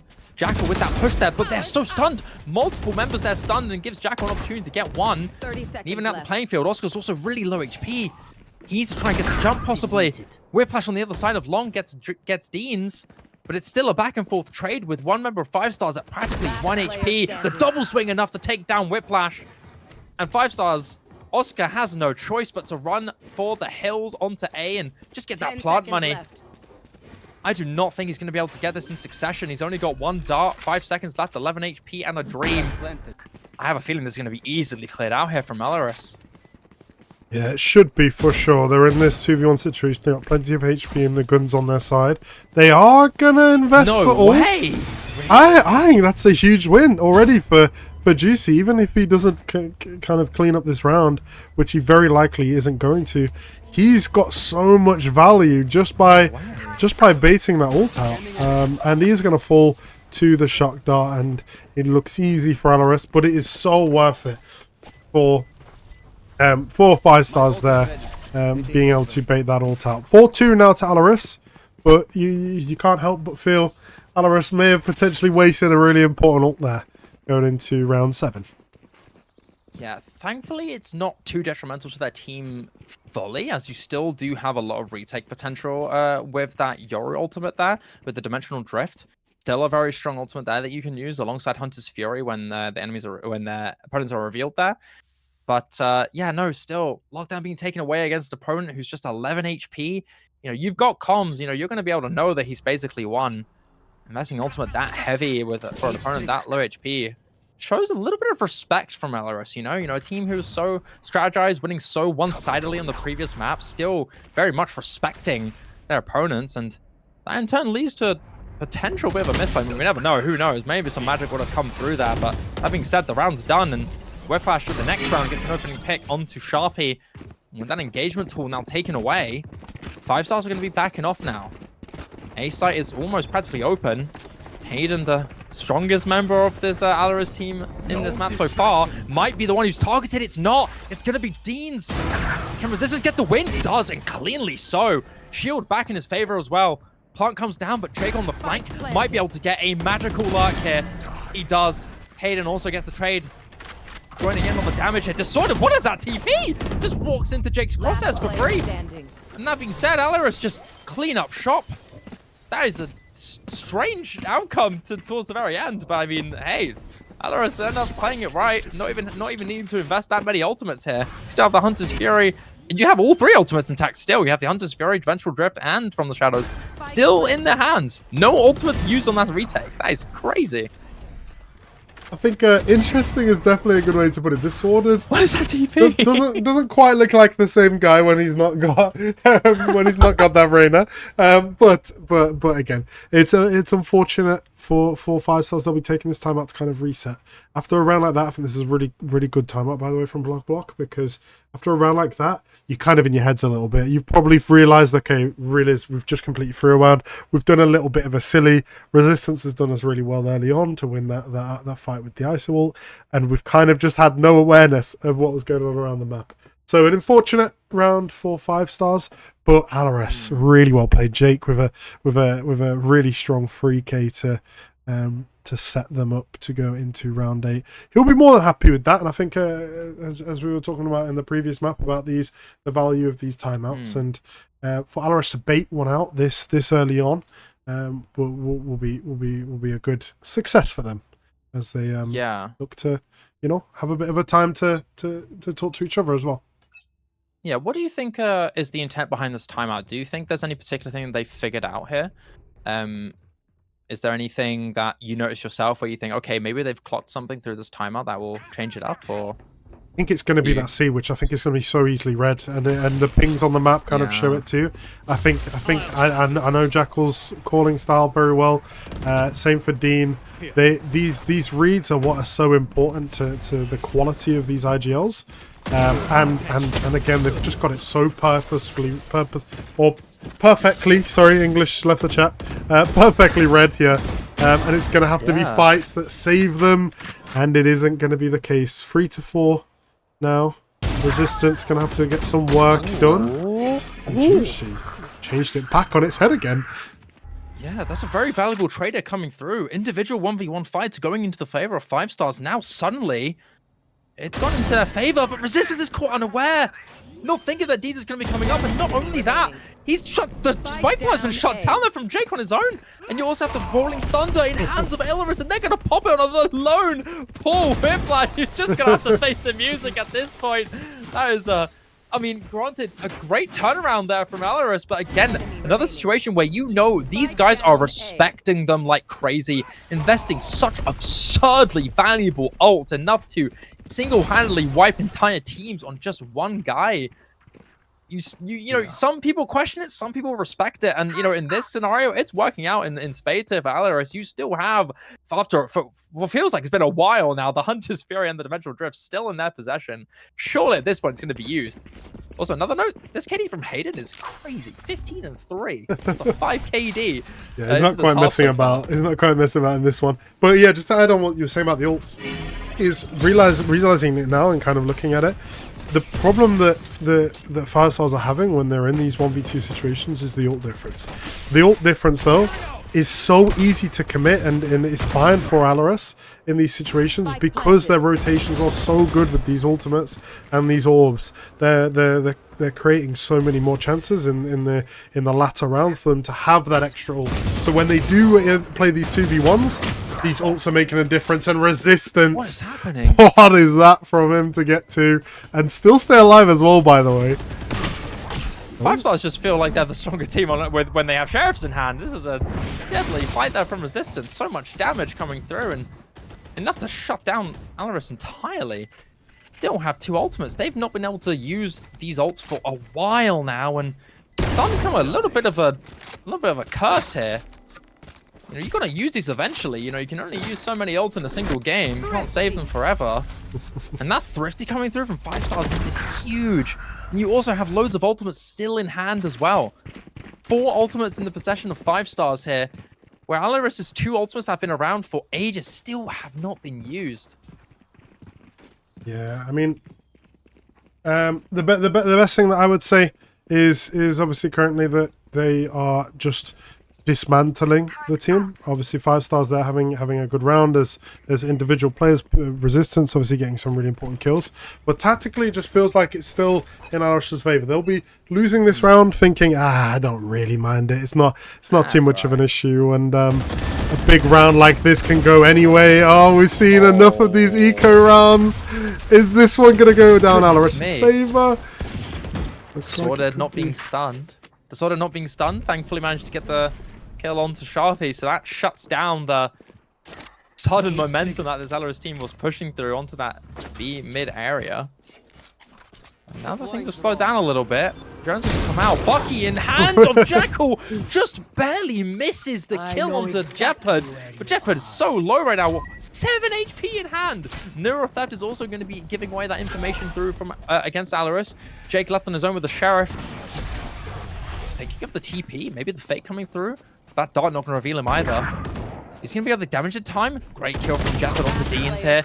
And more to come as well, as Jake is next. And Hayden is on his own. A lethal shooter, but not in this one. Jeopard makes so much value on the Outlaw. Even while being 1 HP. Really well done there from 5 stars. They might just be able to tie this round up again. Yeah, that's a much better round. Obviously, we mentioned about the way they've converted rounds so far, but that was different. That was strong. They obviously took the disadvantage early on with that first death, but the way they fought back that space, they didn't drop any more bodies. They held strong together. They weren't scared of the push, and then obviously getting those refrags and then again the Cypher ult to confirm the space. They've just managed to play that much better. And again, these are the type of rounds that you need to convert, and they're 6-4 down now. A round like this could be another important one to win. Oh, we see Batman early on gets one. A lot of back and forth trades here. Out comes the kill contract. Who is it going to find? That's going to be Hayden. That's a scary 1v1. Same angle as last contract used, but it's Resistance once again to win that fight. You know, first against Dean, same angle. This time against Hayden with a little more resistance, but you know, you can't beat resistance with resistance, you know? Unfortunately so. And that being the case here, it's going to be a 3 versus 2 in favor of 5 stars, and that Euroclone is going to give away Jake's information, but that paranoia might just be massive here. Jeopard is down. Jake might be able to get something away, but it's not going to happen. Disorder with the spam through the smoke is enough to get the kill. That could have been really scary, but thankfully it was evaded. You know, Resistance was a little further away. You can see him down in that A main area during that fight. Had Jake quickly got that pick on Disordered afterwards, it could have been a back and forth. It could have been a 1v1 clutch there, but 5 stars still. They're gaining and gaining now. 3 in a row, looking to make it 4 in a row. Assuming that this next round is theirs, and it's looking good for them right now. They've got a lot of ultimates. Hunter's Fury from the Shadows and Dimensional Drift here. With only 1 ultimate inside of Sharpie. Yeah, I think this ult is going to be so important. Again, they're getting so much information when they use these ults, and obviously the combination with the Sova ult, not quite getting the value they'd have hoped, unfortunately for them.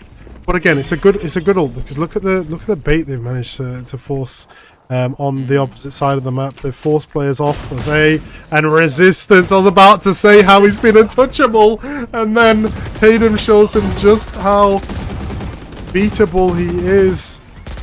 That was a close call though, man. He was lethal with the Guardian, but he is taken down, thankfully for 5 stars, and it seems like it's just going to snowball even deeper now. As you've got Jackal, who's just a bit too far away with Judge in hand. Not really in the spot that you wanted to use it. Hunter's Fury into the Dimensional Drift combo kind of forced his hand to back away and lose the space. That was so valuable with the weapon he has, and this is just a matter of time, really. At this point, it's just go, you know, end of the game. Maybe pad your stats if you really want to. You're slowly running out of time. There's 4 members of 5 stars who really aren't moving a bit. Yeah, I think it might even be at this point. Obviously, Jackal's smart, so is Dean's. They'll be aware that this round isn't winnable, although it'd be lovely if they did take it. It's not really a position they can win, but having this extra 20-30 seconds to talk to your team and prepare as you go into this next round, you'll need that kind of mental boost to give your teammates, especially after it being, what was down at one point? Was it 4-5-1 at one point? It was around like 5-2, I believe. Yeah, which yeah. Dropping a half like that when you're against a Fnatic comp, just based off of kind of that momentum they built after that 5-2, and it's gonna be big for them to have those 30 seconds to talk to each other, decide how they want to play this attack side, which could again be so fruitful for either team, depending on how they set themselves up. But yeah, how are you feeling Oh, you can ask away. You're welcome to. No, you can take it first. I was gonna say, how do you think this comp is going to the comp that 5 stars are running is going to shift now that you're in the defensive side? Because you know, this comp, from what I remember, kind of warrants a lot of super heavy aggression onto these long angles, right? That's a general strategy that you want to try and take sometimes with Haven, but I think with this comp especially, it's really heavily emphasized, you know? Do you think that's going to be reflected in this comp, or do you think there's a potential alternative that 5 stars are going to roll by? I think, to be honest, the only alternative in my eyes is to be so controlling of this mid space, like they're doing early on the pistol. It's not very, you know, tempo setting for the whole map. But if they had to pause my thought. If they can take the fights against Deeds and Hayden, maybe they can, but not going to happen, unfortunately.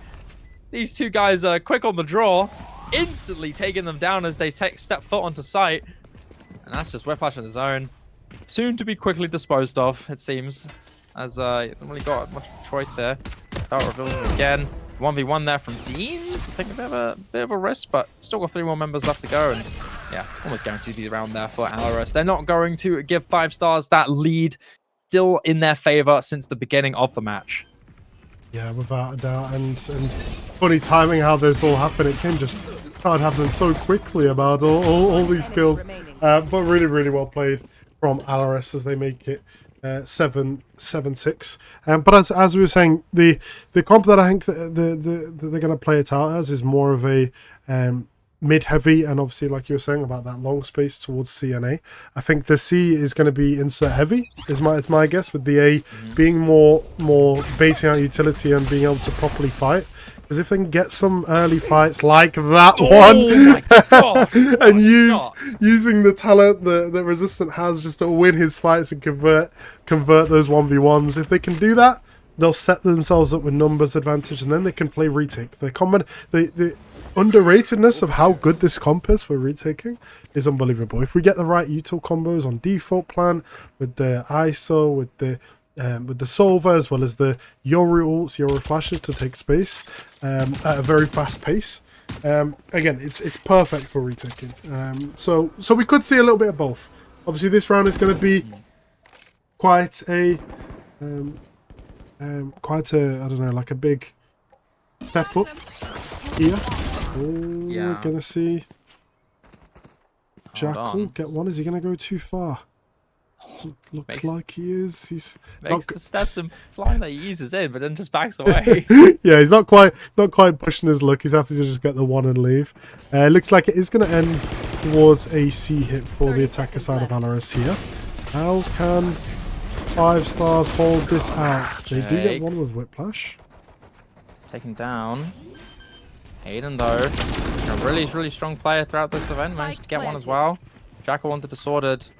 With the post plant now in the favor of ALR, you need Resistance to hold magic like he did before, and that's another lethal shot onto Jackal. You have the Outlaw in the hands of Jeopard too. Gets one onto Deans. Hayden, though, is full 150 HP. And one single individual fight could be the change here. What is it going to be? Who wins this one? I can't see the streams. The streams paused. I can't see it. Who won it? Who took it? It was Resistance. They got it. 5 stars managed to get the retake. Yeah, really well played. We'll get a little bit of a replay to show you the end of that round, and it was just Resistance doing his thing. Gets free into that round and gets the defuse pretty simply. Really well played there. I mean, those initiating taps from Resistance were just disgusting, and easily the thing that got 5 stars that round win. Had that not happened, both on A long and C, it was probably a done deal there for ALR. So, you know, this guy proving his wealth on this agent in spades, man. Terrifying force to go against, especially now that he's enabled on an agent like ISO. Kill contract now in possession as well. Likely to use it to try and, no pun intended, isolate one of these members here of ALR. Phantom in hand as well. Close quarters with Sharpie. Has his turn alongside the rest of ALR here. They're all lurking around this A main area, but not willing to push the space just yet. At the rotation from Jackal, but still nothing confirmed here. It's a complete standstill. Time to jump. Yeah, it most definitely is. It'll be interesting to see what they do with the rest of this round. Obviously, they are leaning towards A, which has the mighty Resistance on. Resistance feel like he's actually a very good representation of an Althea style player someone who's on Sentinel because he's so good, and if the bullets are in front of him, he will kill. Then he gets to slip onto this agent for this reason only.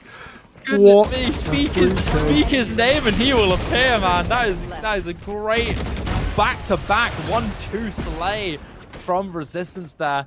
Jackal may have traded him towards the end, but that's enough for 5 stars to now take the lead. Yeah, I think Alfie is a good comparison here.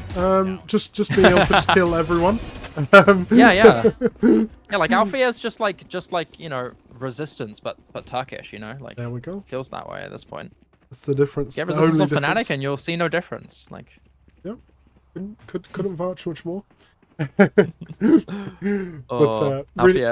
was my goat, man. Good to see someone who can mimic his flashiness on this. Right, you gotta have every team needs to have a Turkish Sentinel that can just win new fights.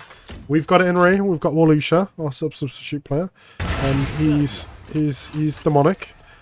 He probably says 10 words of scrim, as Jun said, our IGL said a while ago in a post-match interview. Says 10 words in a scrim in an official, and all of it is with a 4K following usually. So can't complain about that. And Resistance, killer. yeah, exactly. Beans falls to Jeopard here. Yeah, I mean, speaking of killers here, Jeopard is from 2 very different parts of the map. Gotten insane value on this operator. You know, going through that double doors area, getting a pick, and then rotating all the way to A long and getting a pick there as well. And it's not going to stop. The train won't stop here for 5 stars. However, ALR has managed to get a lot of control onto the site, but thankfully momentum onto Jake and shut down with Flash. Flash comes out. Thankfully, off shot not hit onto Sharpie, but Flash has snuck in here. Is that question enough? No! ALR have just shredded this retake here. But it is still one man in Resistance who is very scary. And he's not going to be able to pop this kill contract, otherwise he's going to be caught in a difficult scenario here. Out comes that Dimensional Drift just to secure it. Again, showing signs of respect onto this player. And that's a win there from ALR. What a crazy comeback there. You had both Hayden and Sharpie really finding value in these specific 1v1s here. Look, you see both of them splitting the fights, and 2 kills there from Sharpie onto both Oscar and Jeopard. Jeopard had an operator during that fight, and yeah, that is such a well done fight there from both sides. I mean, ALR, that's enough to still make this tightly knit. That's for sure. They do even it back up, obviously, after 5 stars took their first advantage of the BO3 so far. And we have a big round ahead. Obviously, Resistance was a little bit of a worry for them last time, so they popped the Euro, as they've been saying for so long. Oh, there's a little bit shaky. That is a shaky fight there. You know, Resistance probably wishing he had a Phantom at that specific scenario. That's a scary situation, but you know, trade for a trade, a duelist for a duelist, but no trade for that Sova. So ALR still have the Hunter's Fury in hand. Important to note as well is that for this retake, you really would like to have that kill contract in your possession right now, and you just don't have it. That's going to make things really difficult. I think 5 stars are going to be forced to be a little extra aggressive here. As a spike does go down from Dean's falling. Is that going to be enough? No, Hayden runs out and gets some picks of his own. And the plant is now done. That is enough for Jeopard to try on his own. Now that pick on the Hayden gives him the Dimensional Drift, he's going to be willingly going into this. That one-way tells everything, man. Exactly what's going on. Both Jake and Jackal are just patiently waiting for this crossfire. Teleport is faked. Jackal giving info. Turret as well, also there to confirm his position. And he has to be so quick with this trade. If he can get 1, not 2. Very close though, but Jake, quick on the trade, ready to back up his teammate. Secures ALR that round. Yeah, very well played. Again, these 2v1s, I want a conversion counter. Surely we have a conversion counter somewhere. Someone who's reading this, is how many XY situations have ALR cleared? The way they play as a team is just so strong. I don't remember the last 2v1 they lost. They've invested the Yoru ult into one, the Breach ult into one, the KG ult into one. There, they've just played Pulse Plant really strong together. Whenever it's a 2v1, you can bet ALR are going to win it. even with the mighty resistance following them. Yeah, I agree. No, showing signs of very much being disciplined and willing to invest strong utility in order to 100% secure rounds, even if it's a seemingly dire straight on the other side. This early pick oil from Geopard is going to be, so far, telling a similar story. Once again, advantage solidified here for 5 stars. Another pattern that I've seen a lot here with ALR is that they tend to win a lot of disadvantaged situations. Multiple rounds here, especially on this map where we've seen ALR go down 1 or 2 members and still manage to break that comeback. And the pressure's on for 5 stars. They don't want to repeat the same story. Resistance almost does so. But thankfully, it's still in the possession here. 2 members here of 5 stars taken down from a really well done, really well timed flank there from Sharpie. As the plan is secured, Dimensional Drift is forced out very quickly here from Jeopard. Spike You planted. need to find something quick here. Already halfway through the Dimensional Drift down. Found his Batman. Not many members of Batman able to be found, but he's calling out. He's managed to TP away and avoid the shorty blast. Onto Fury as well in possession here. And Sharpie just doesn't stop hitting these clean shots from the flank to the post plant. Oscar is down, and it's just 1 member alone here. Jeopard! So, remember when you said that Alaris never lose 1v1s? I think we've seen them lose a 2v1, sorry. They've just lost a 2v1, but that was, I don't even think that was their fault. Jeopard was insane on that clutch. It's like you said. 1-2 bang.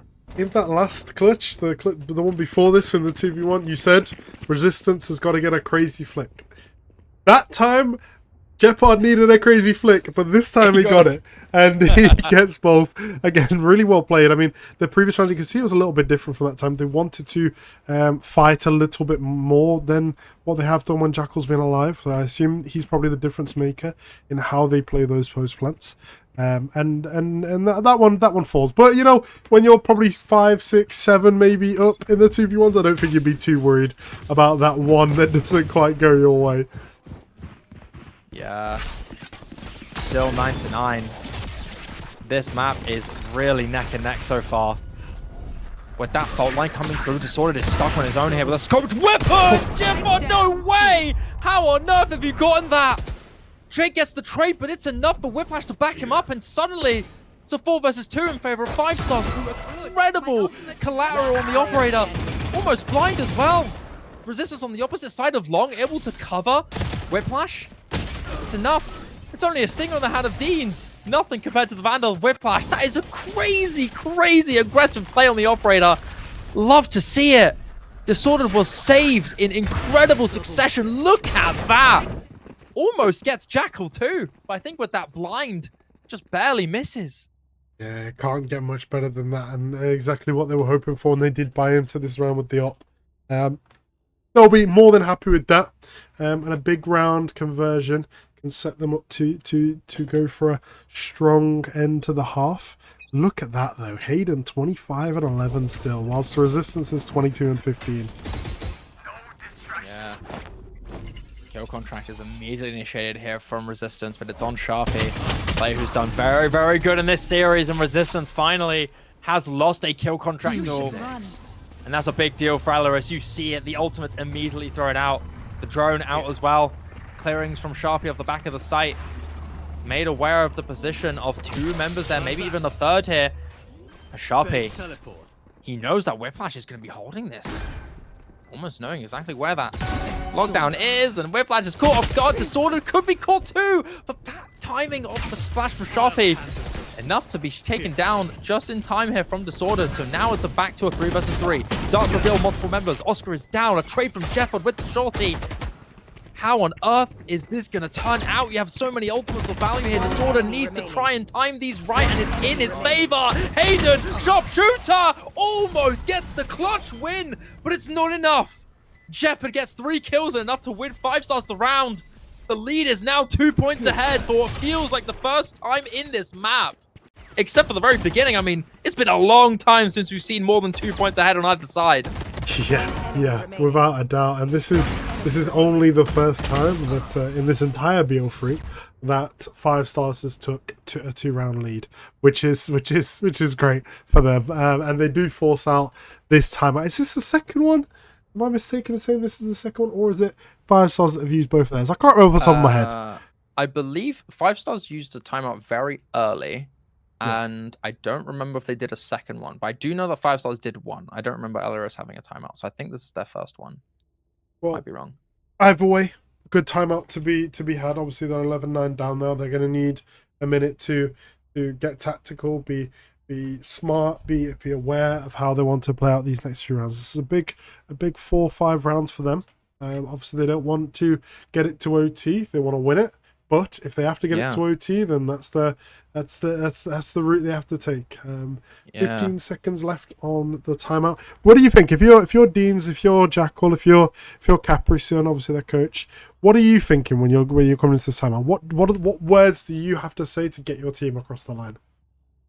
I think one thing I would maybe see from Alaris is to, I mean, granted, you saw them going super aggressive on that one A site push, and it worked out initially, but I think one of the things that from Alaris that I would want to try and see changed is to try and convert, maybe stick to doubling up a little bit more later on into the round where a few more members are down.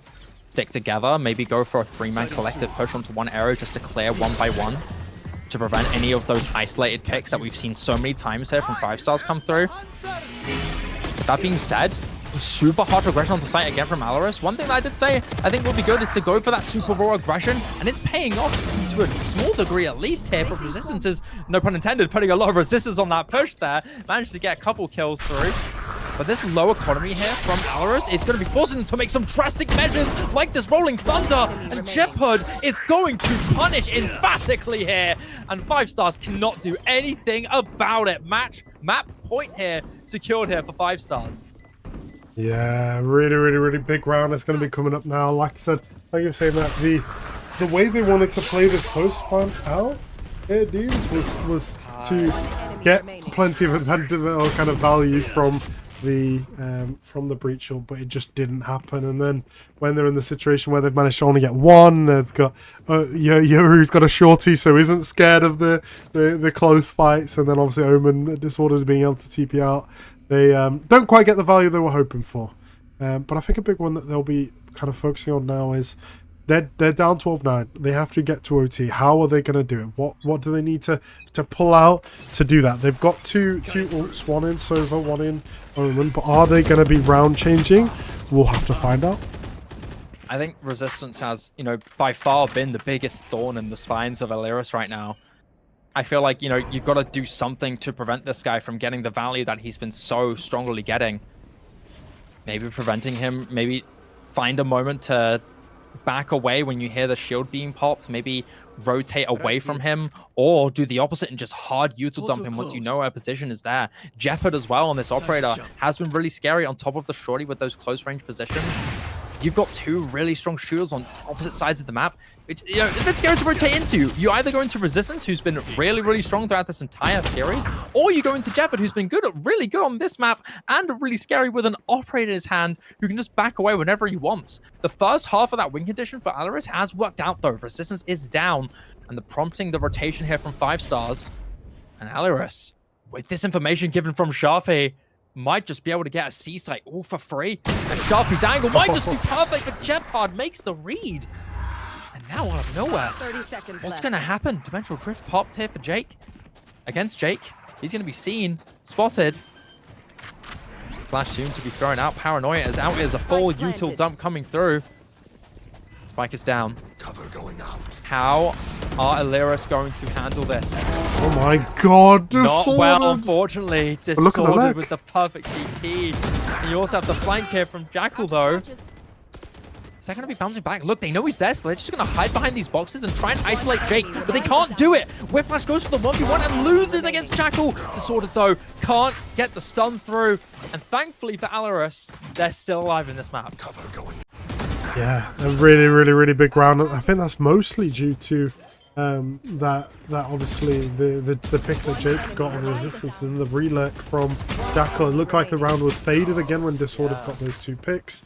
But then Jackal's lurk again gets supreme value, not just to get the pick, but also to put question marks in the the defensive players there when they had to clutch up, knowing there was one behind, knowing there's one in front, knowing there's a spike underneath their feet that they've got to defuse. It's a tricky combination, but they have managed to clean up that round as they now look to bring it to 12-11 going into round 23. Important to note as well is that Hunter's Fury is in the favor of ALR here. So we might be seeing a hyper-aggressive site take just so we can secure that potential to counter the retake with the Hunter's Fury. Oh, look at this timing from Disordered. An alternate strat to do something here, but Disordered is creeping and crawling, and it doesn't seem like ALR are gonna be thinking much of it. They are completely oblivious, and Disordered is staying so patient here. He's soon gonna be bumping into the entirety of ALR here, and Jackal's not turning around. Disordered a little bit early, gets to pick up the Jackal, but the Paranoia gets him a second. And the many members of 5 Stars are also joining in on the fight here. But Deans wants to say something about it. Alone. 8 bullets left, resistance with the shield. Such a difficult endeavor to commit to, and he can't do it. 5 Stars completes it. Oh, thanks really from that peek from Disordered.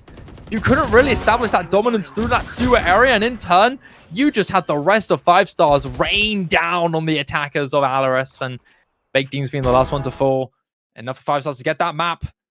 I was telling you, Ollie, that there was hope here that this team could make the most of it with that ISO value. And not only that, Jeopard as well did really, really good with that operator and on those rotations to apply those 2 big pillars of pressure on the defense. It was enough to get the map win, and we're going into map 3. We definitely are, and it's a map 3 we're all sat here excited for. Man. What a brilliant map there. 5 Stars showing exactly the value that you can get when you do trust a player like Resistance to just be him. There's no better way of putting it. He's just him. That's what I'm saying. He's him. He definitely is, and it's really well played from 5 Stars of the team. They managed to convert on the mistakes that ALR made, even those simple ones like just missing a moment of that Killjoy bot, him just walking through, didn't even need to make noise with the TP, and then again catches Jackal and Hayden out, and again it just shows the individual quality can make things completely turn on its head, and it showed that just in that map. I mean, what else could you ask for? I mean, I've been looking forward to this. I'm really excited. Granted, ALR did make this really close, and it does put me a little bit of fear onto the Lotus. However, I'm sure 5 Stars are happy with the confidence boost that they've gotten now that they know they can take the map and know they can take him through. I'm really curious on the composition that 5 Stars are going to run, considering that this comp was, granted, although it's Fnatic comp, although it's very popular, it is a little bit on the gimmicky side. It's not as conventional as the other comps that you see very commonly on this map. So I wonder if the honestly, necessity for conventionality on Lotus is going to impact this team's ability to be as creative and as strong on this. You know, I'm not expecting Resistance to be on that ISO unless he really, really is eager. I think we're going to be seeing him back on the Sentinel, as this map is pretty Sentinel heavy. Yeah, no, I couldn't agree much more. What I would like to see is we've seen a couple of teams early on. Teams running something like Waylay. Waylay is allowed in this tournament. They've had a bit of time. Okay. If there's anything they want to do to be unique, to be kind of different, to be something out of the ordinary, then it's not much better than a Waylay Raze or a Waylay ISO. Something just that can change it, because Fnatic can be like that sometimes. If you're not prepared, if you've not been scrimming against those type of compositions, then you know, that could be the difference maker. But we are going to go into map 3 soon. We're going to have a short 5 or so minute break, so we will be back with you in no time, and again, I think it's going to be a good one. So we will look forward to seeing you back. Fingers crossed. Here's hoping. Without a doubt. We'll see you back very soon.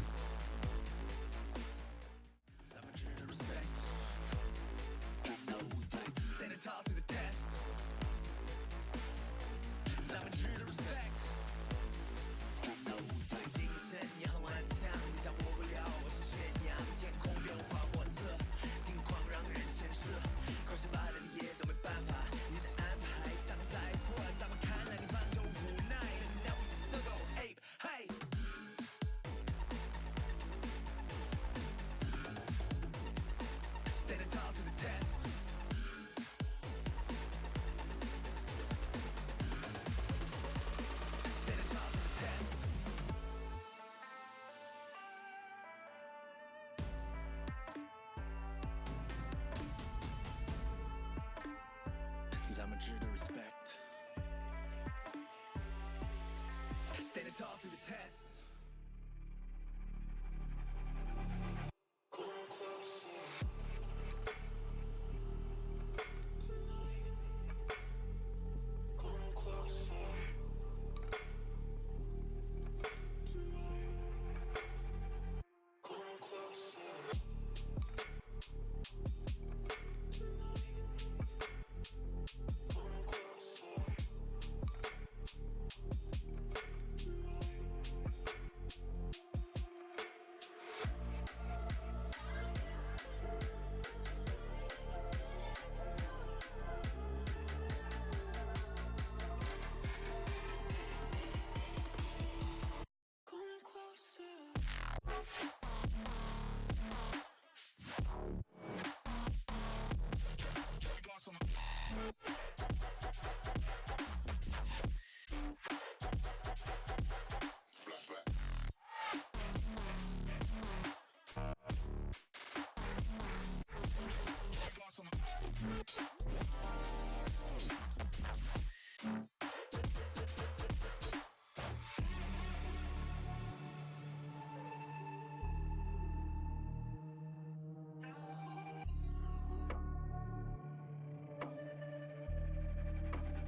like a butterfly. I flip a switch, keep a secret, let you come inside. When I run the gamut, but I could never plan it. I keep on breathing when I land it. When I run the gamut, but I could never plan it. I keep on breathing when I land it. If you give me a piece of your heart, you keep easy when we are a part of two worlds. It could be nothing, maybe it's something. Keep your eyes on me. Keep your eyes on me. Keep your eyes on me. Me. Keep your eyes on me. Keep your eyes on me. Me. Keep your eyes on me. Keep your eyes on me. Keep your eyes on me. Keep your eyes on me. Anytime you clock a butterfly, you flip a switch, keep a secret, let me come inside. When you run the gamut, but you could never plan it. You keep on breathing when you're in it. If you give me a piece of your heart, you keep easy when we are a part of two worlds. It could be nothing, maybe it's something. Keep your eyes on me.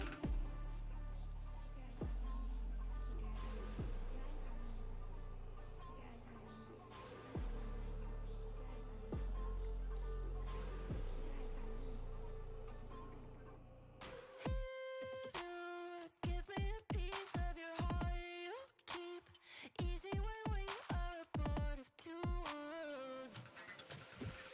If you give me a piece of your heart, you keep easy when we are a part of two worlds. It could be nothing, maybe it's something.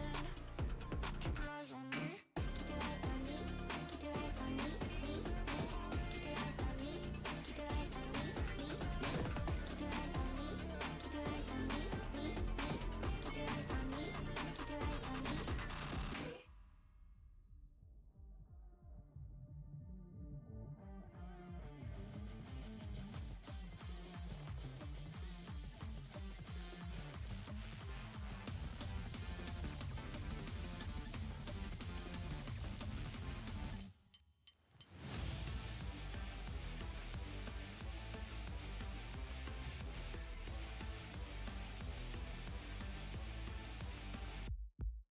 I wanna be a hero 自分を信じろ誰かのために心をたぎらせろ You know 困難な道を行く俺はヒーローどんな奴が来ても Take over game over 終わることない戦いを戦列に身を任せ運命は絡み合う限界の向こう側へと明日の勝者はどっちだお前は悪か正義か決めるのは真の勝者だ当て直し続けそう未来を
Hello everyone, welcome back. We are still going with this ALR's 5 stars match, and hey, that first series was a bit deceptive because 5 stars fought back, man. And the hopium that I was huffing was real. It was real, all right? We had got 5 stars popping off on that Haven and winning a very close series, but with particular players in very strong fashion. So we have the potential for this Lotus map to be very, very exciting.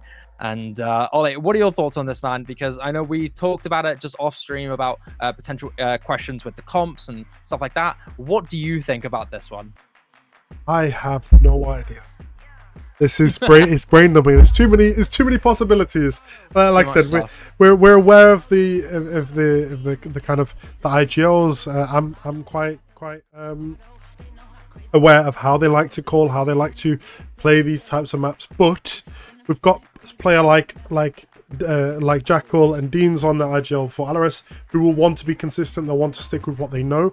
Doesn't matter what the opposite team in 5 stars want to play.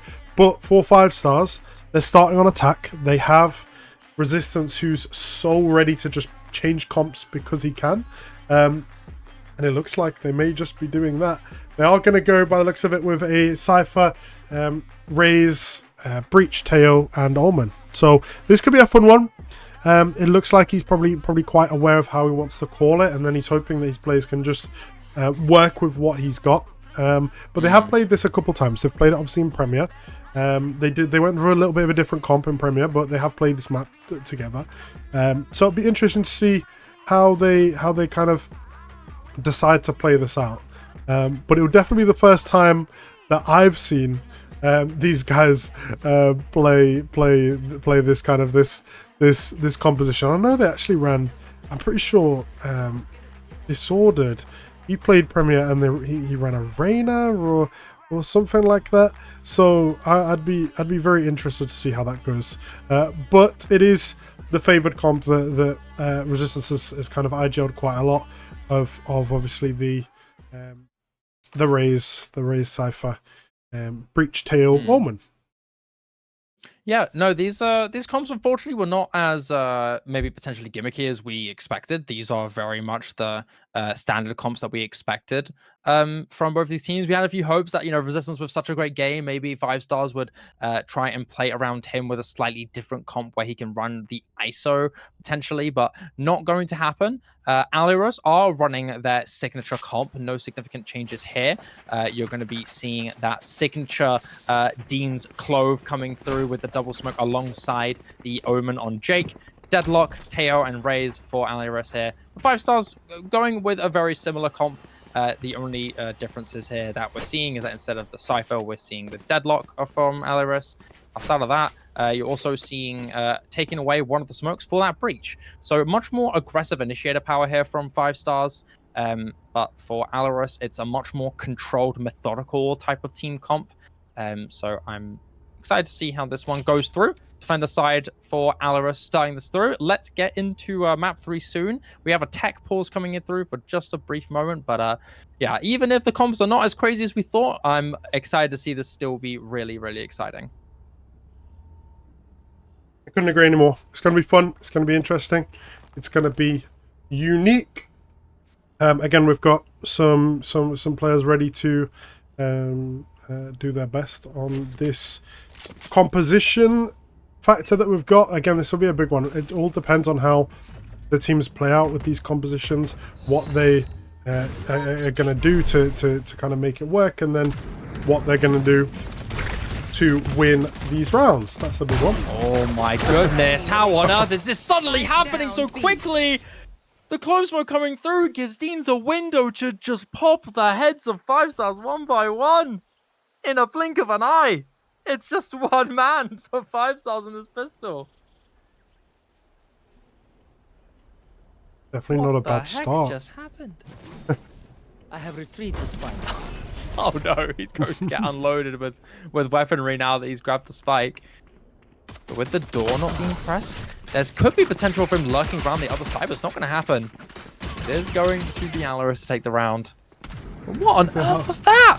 They want to get in, to start shooting bodies too. They want to get in heads, but look at this. The right click just does wonders.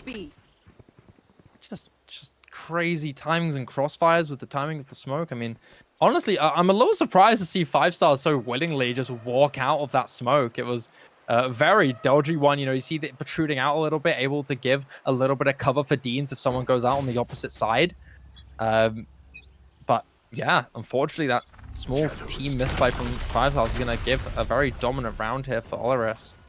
And now, an aggressive take here from 5-stars with the save round. Forcing themselves with classics. Already a 5-man site take here with smoke coming through to establish that control. And it's just Jake on that end there. With decent weaponry in hand, but this crosshair is not going to come to fruition here as Jake manages to pick one and Hayden takes down Jeff for 2. And as the rest of ALR are flooding the site, it is unfortunately just not going to be enough. Disordered, though, does want to get a little bit of extra damage done, take away a little bit of weaponry. Will get 2, 3, never mind. More and more damage to come through, but such low HP, not going to do much for anyone else. Yeah, he does get a little bit of value, but the value probably should have been got in the earlier part of the round. Obviously, when they were taking that space towards CT, they just got completely destroyed when they were trying to pop out that smoke. But again, value is value, as they say.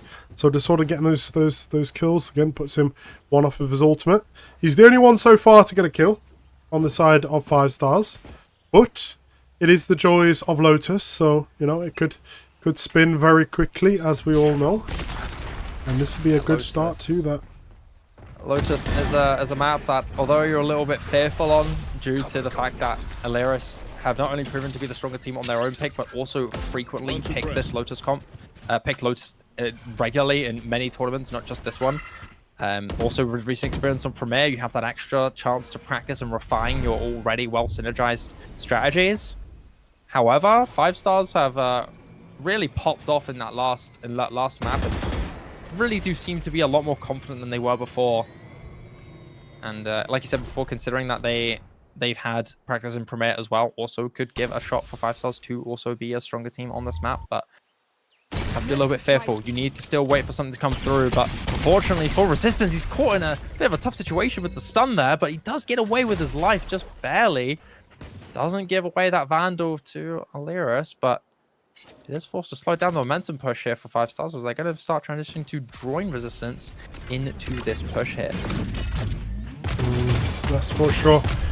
Interesting start to the round. The intent is now clear for Resistance and his team as they look to enter on this A site. It all depends on these early fights. Disordered gets his first against Deans, taking down the IGL. Hayden, he's in a good position to get some value if they aren't aware of him, but they are, and what a util combo. It's beautiful stuff. You love to see it. So aware of that. I mean, it's a back and forth trade, thankfully, here for 5-stars. So Shafi is going to get. Oh my god! What was that?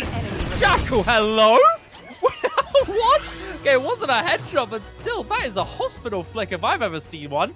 That felt like a single frame flick. What on earth was that? Look at this. What? What? What is that shot, Jackal? Gotta see that one more time. Oh my Wish goodness. we could slow-mo it here. I mean, oh my gosh. Sumi probably saw it off of the map because I know the other players were fighting that guy. So had to have been on like a sound cue or something. I mean, God, quite crazy reaction. Without a doubt. But ALR, this is a rough round here for ALR, man. Yeah. Sort of the only one still with a kill, and he has 6 kills there. And it seems like ALR are not going to stop the push.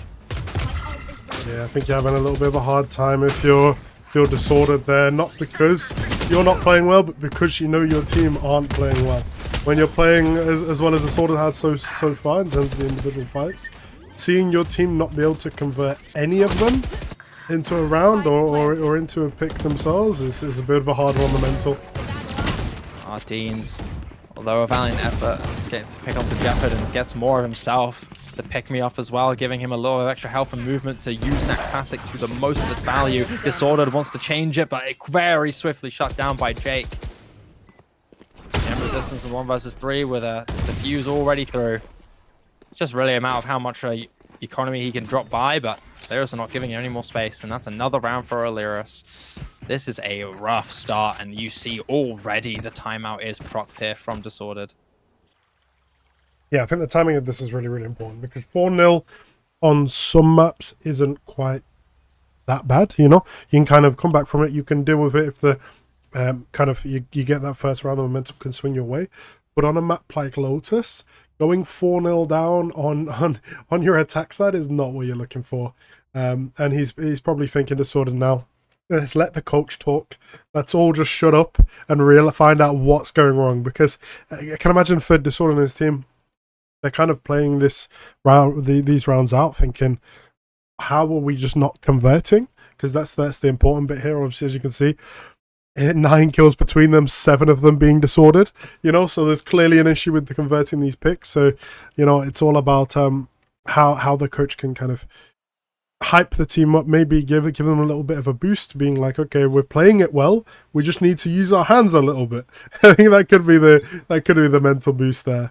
But again, it'd be interesting to see. We've seen how much effect these timeouts have had on teams like ALR, and obviously 5 stars. So it's all about what this one will do, because it's the most valuable one. It looks like this pings towards that CT space on C, so maybe it's going to be a very fast hit on C, and then the deep space taken as well to add to that.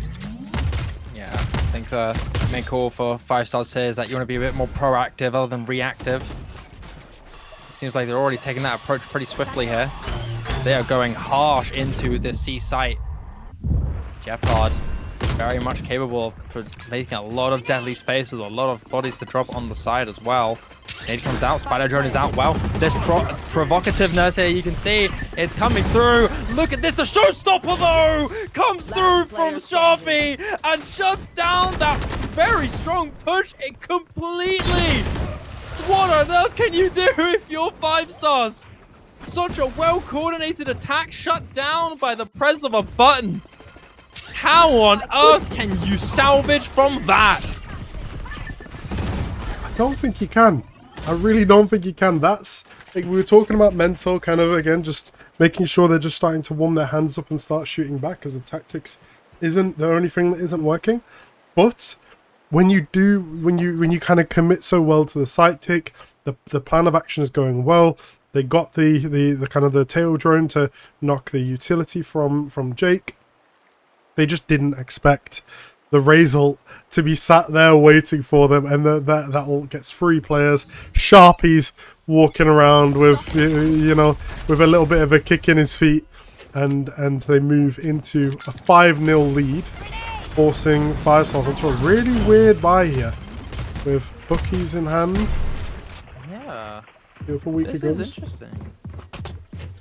They're again going with a very proactive approach here, but it's not going to be enough against Deans. He gets 1 onto Oscar, and he's going to be able to get away with the not dead yet. He's going to survive. He's got Shafi on his back, with his back here, able to protect him in case Jeopard wants to get a little extra aggro, but it's not going to mean much. The Bucky value is so high, and suddenly now 5 stars are going to be clearing out that round. What a play from both Whiplash and Jeopard to finally get themselves around on the board. It's again that proactivity that really gets them this round here.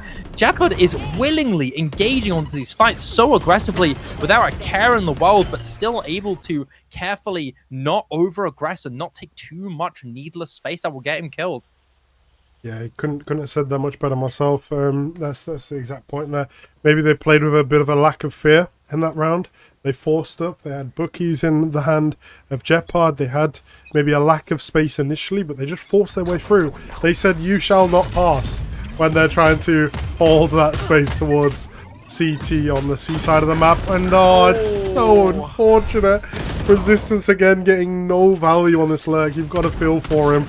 The IGL probably mentally absolutely drained with the way it's going for him right now. Oh no, not the Annihilation. Oh, they think someone was hiding in the smoke. It doesn't happen. That Gambit is done. Shot through. The timing of the peaks here ends up going in favor of Sharpie. He gets 2 who lined up for him. Showstopper from Jeopard gets no value. And he's punished by Hayden accordingly while storing the nade. The sword is on its own. 1 versus 3. But these members are isolated. He's able to grab the spike, and with his life, he's going to be able to use the From the Shadows to go straight to the A site. A free pick here with such low health on the deadlock of Aliris. This might be a turnaround that could work. Oh my god, the timing. We didn't quite get to see it, but Jackal's POV there must have been seeing the wind and the dust brush past his feet there. Oh, Hayden. He's so angsty about it. Who's going to win it? It's Hayden. Ah, such a close gambit.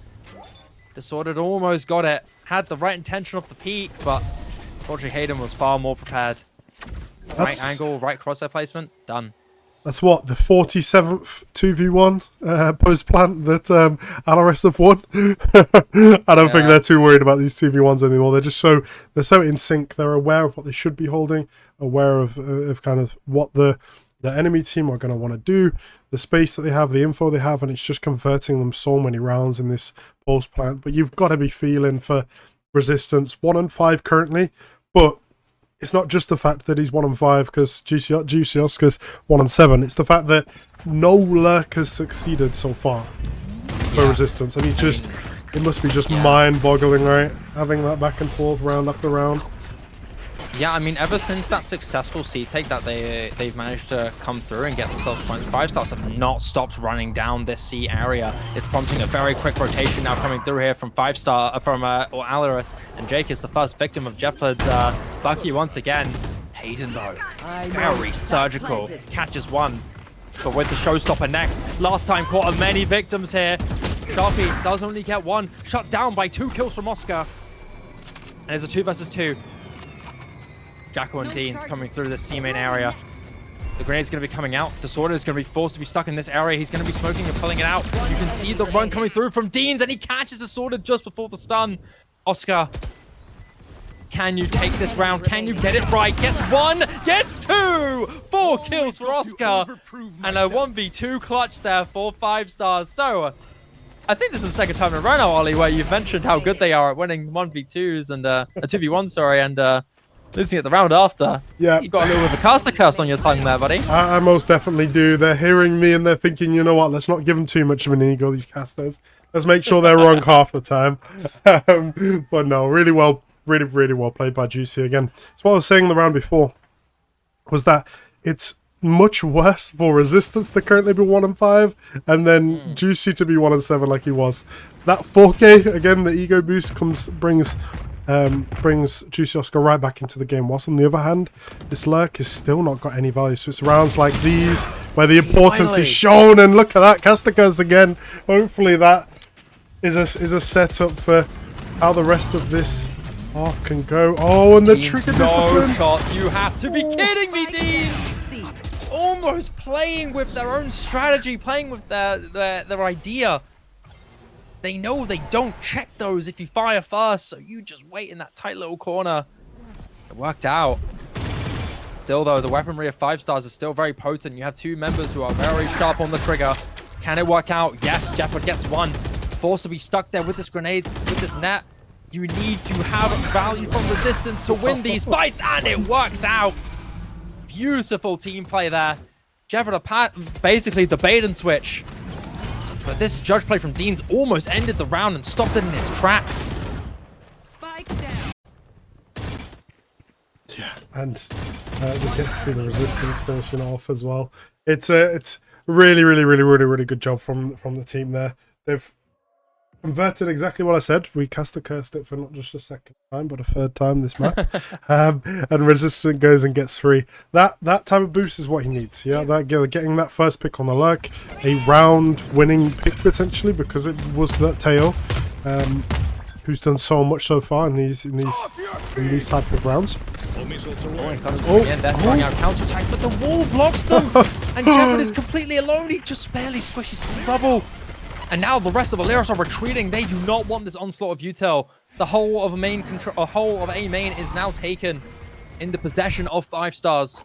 But Jake is on the flank with the Sheriff in hand. He's popping both of his TPs so that he doesn't get detected by those trips. And that flank potential is really lethal, but Resistance is aware and will punish. With the Armageddon as well to prevent this post-plant coming in. This is a very strong position here for 5 stars.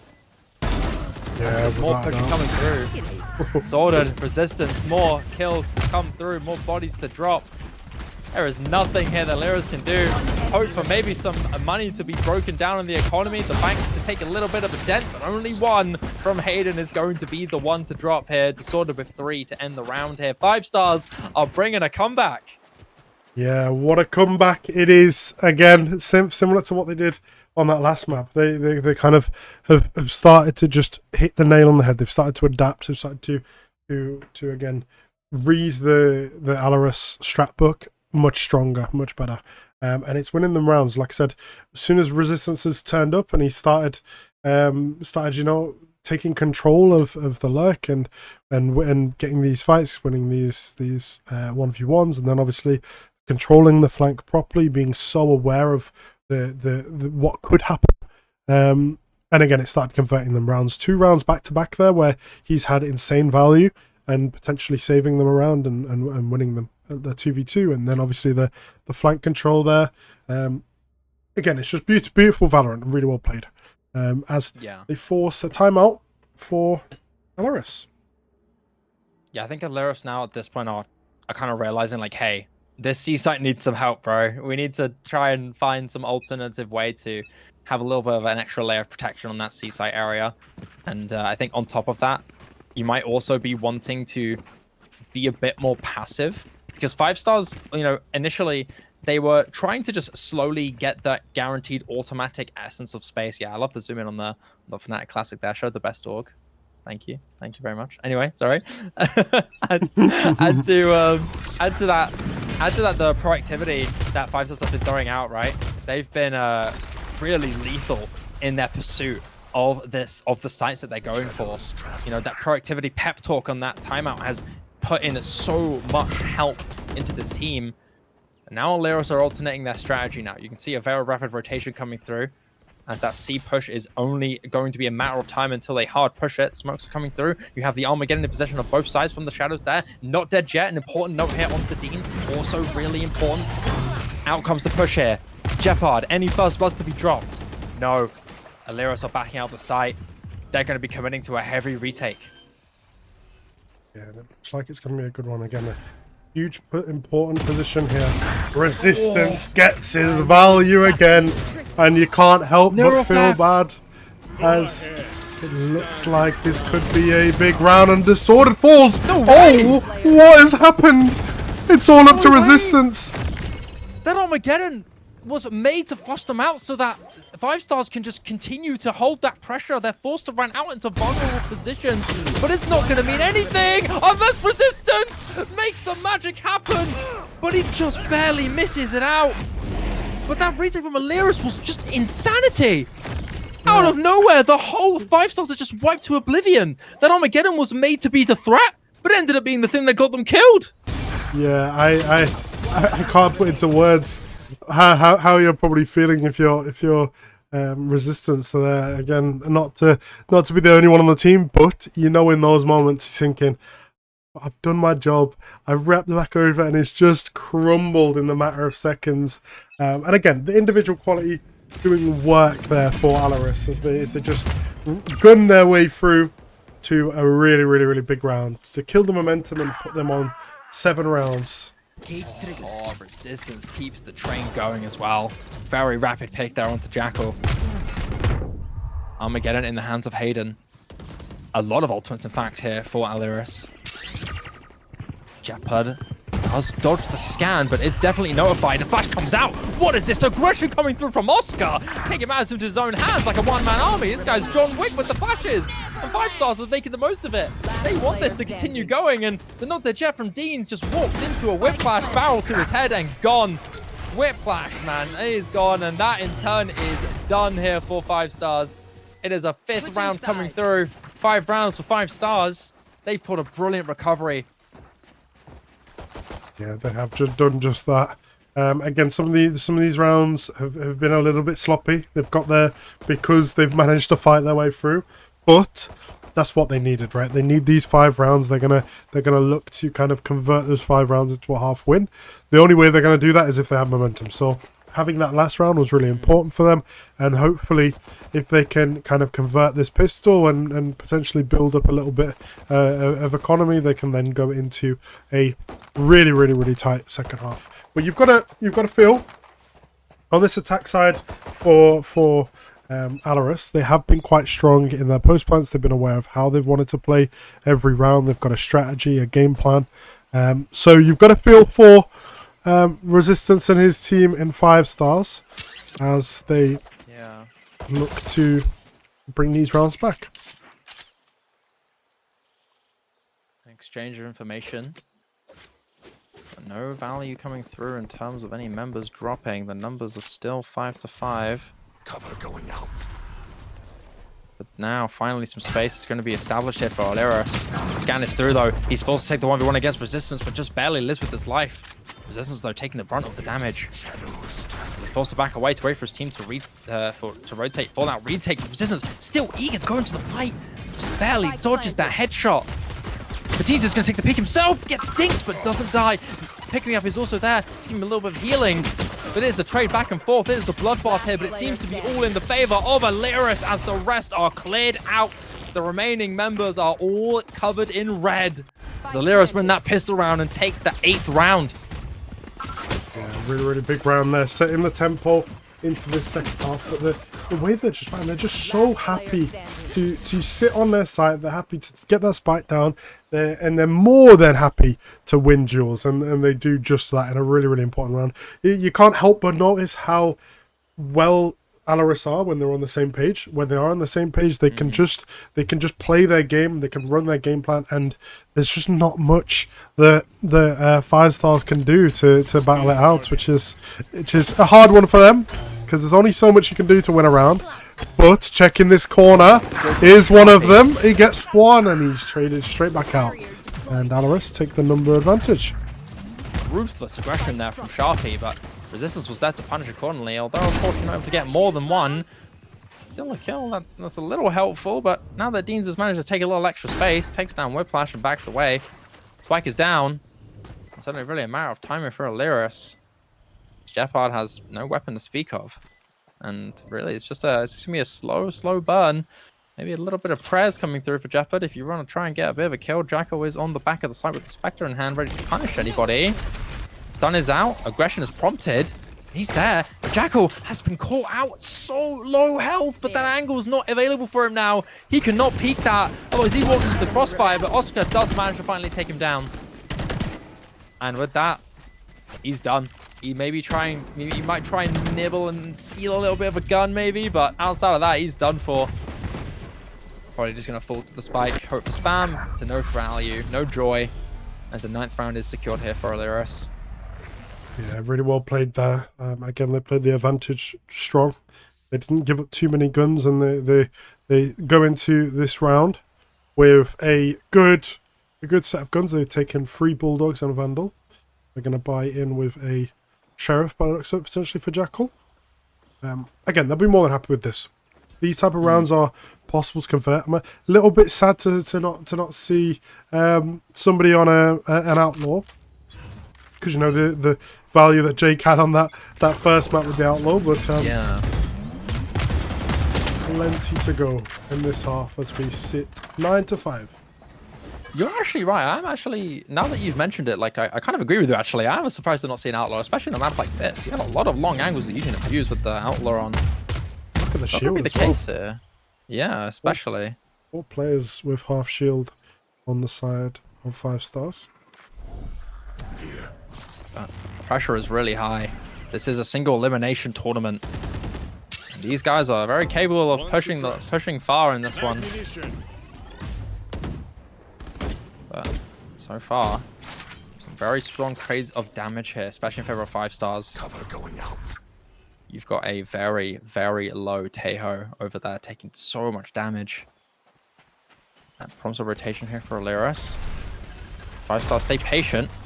Now the user spam's coming through. Resistance is letting his team know, oh, they're all coming in, I need some help. And Batman is coming in like he's not Batman. He's down straight away. Oscar wants to take the cape for himself. He has got 2 kills there with Jake for 1. Not enough as Jeopard finishes him off.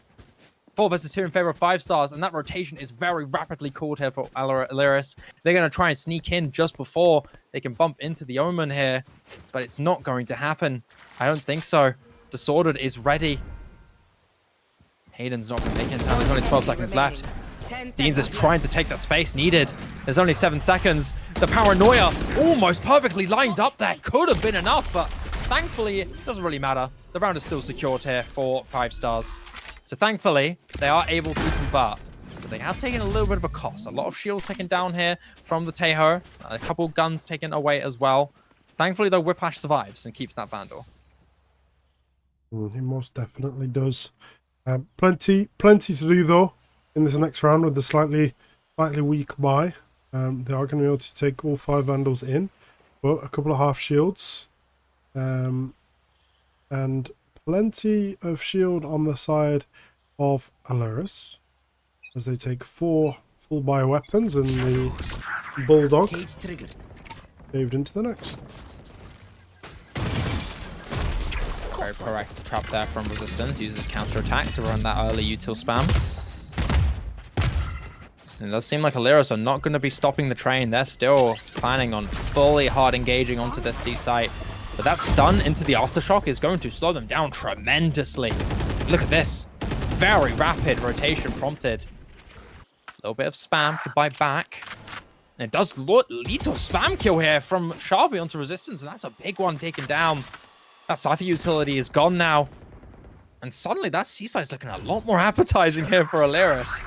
That being said, though, they're going for a split here as Jake and Jackal play to take a bit of space to sort of alone. Paranoia is out, and it causes them to back away. Yeah, and exactly what you were saying. It's much more appetizing. Oh, and this will be an important one, and he gets it.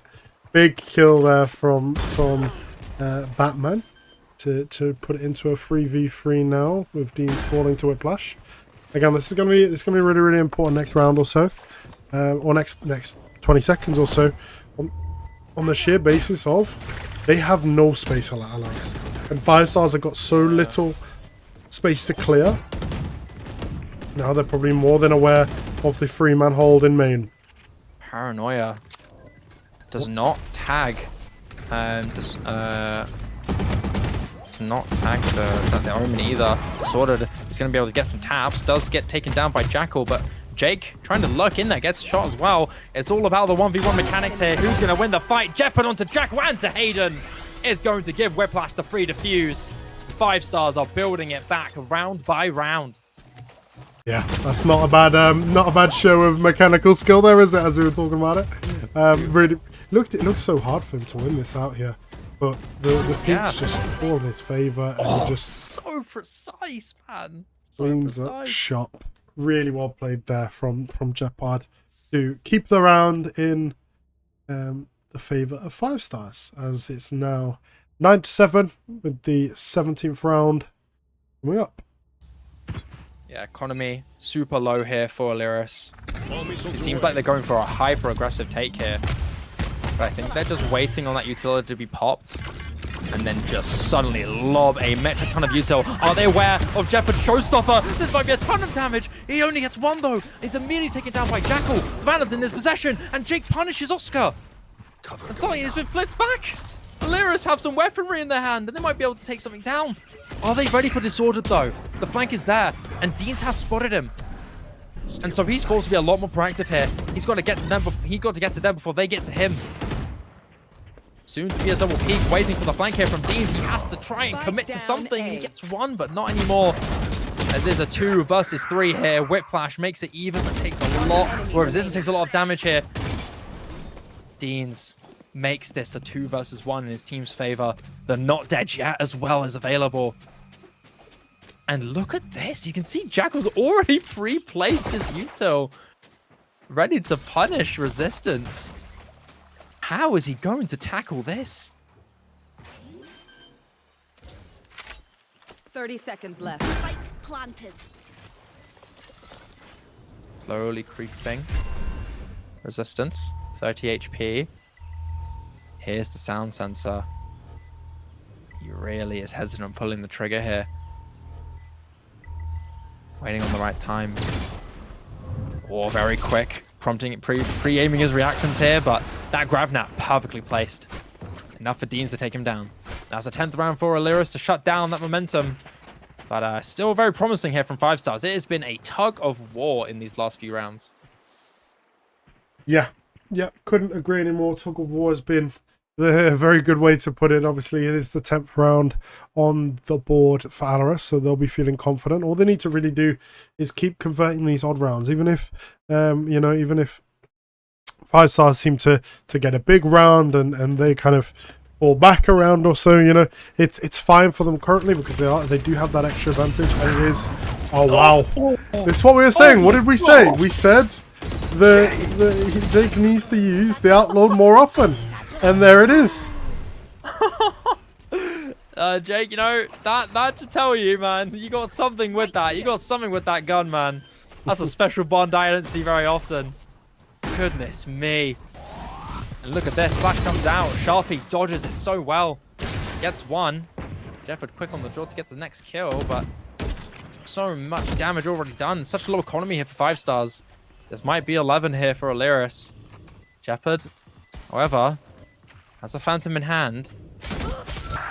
And it seems like these 1v1 fights are being won here. Deans is going to be popping the Not Dead Jet, and the Annihilation very quickly joined in as well. Jeffard is in a lot of trouble as Whiplash is on his own as his teammate falls to his death. Aliris gets 11 and 1 point away here from a match point series point. Yeah, really big round.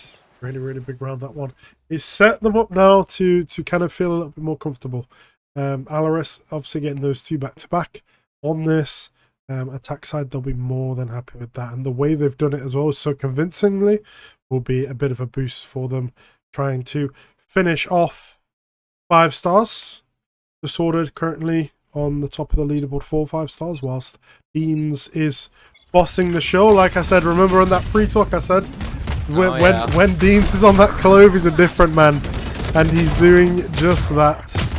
Oh, that being said though, opposite sides here.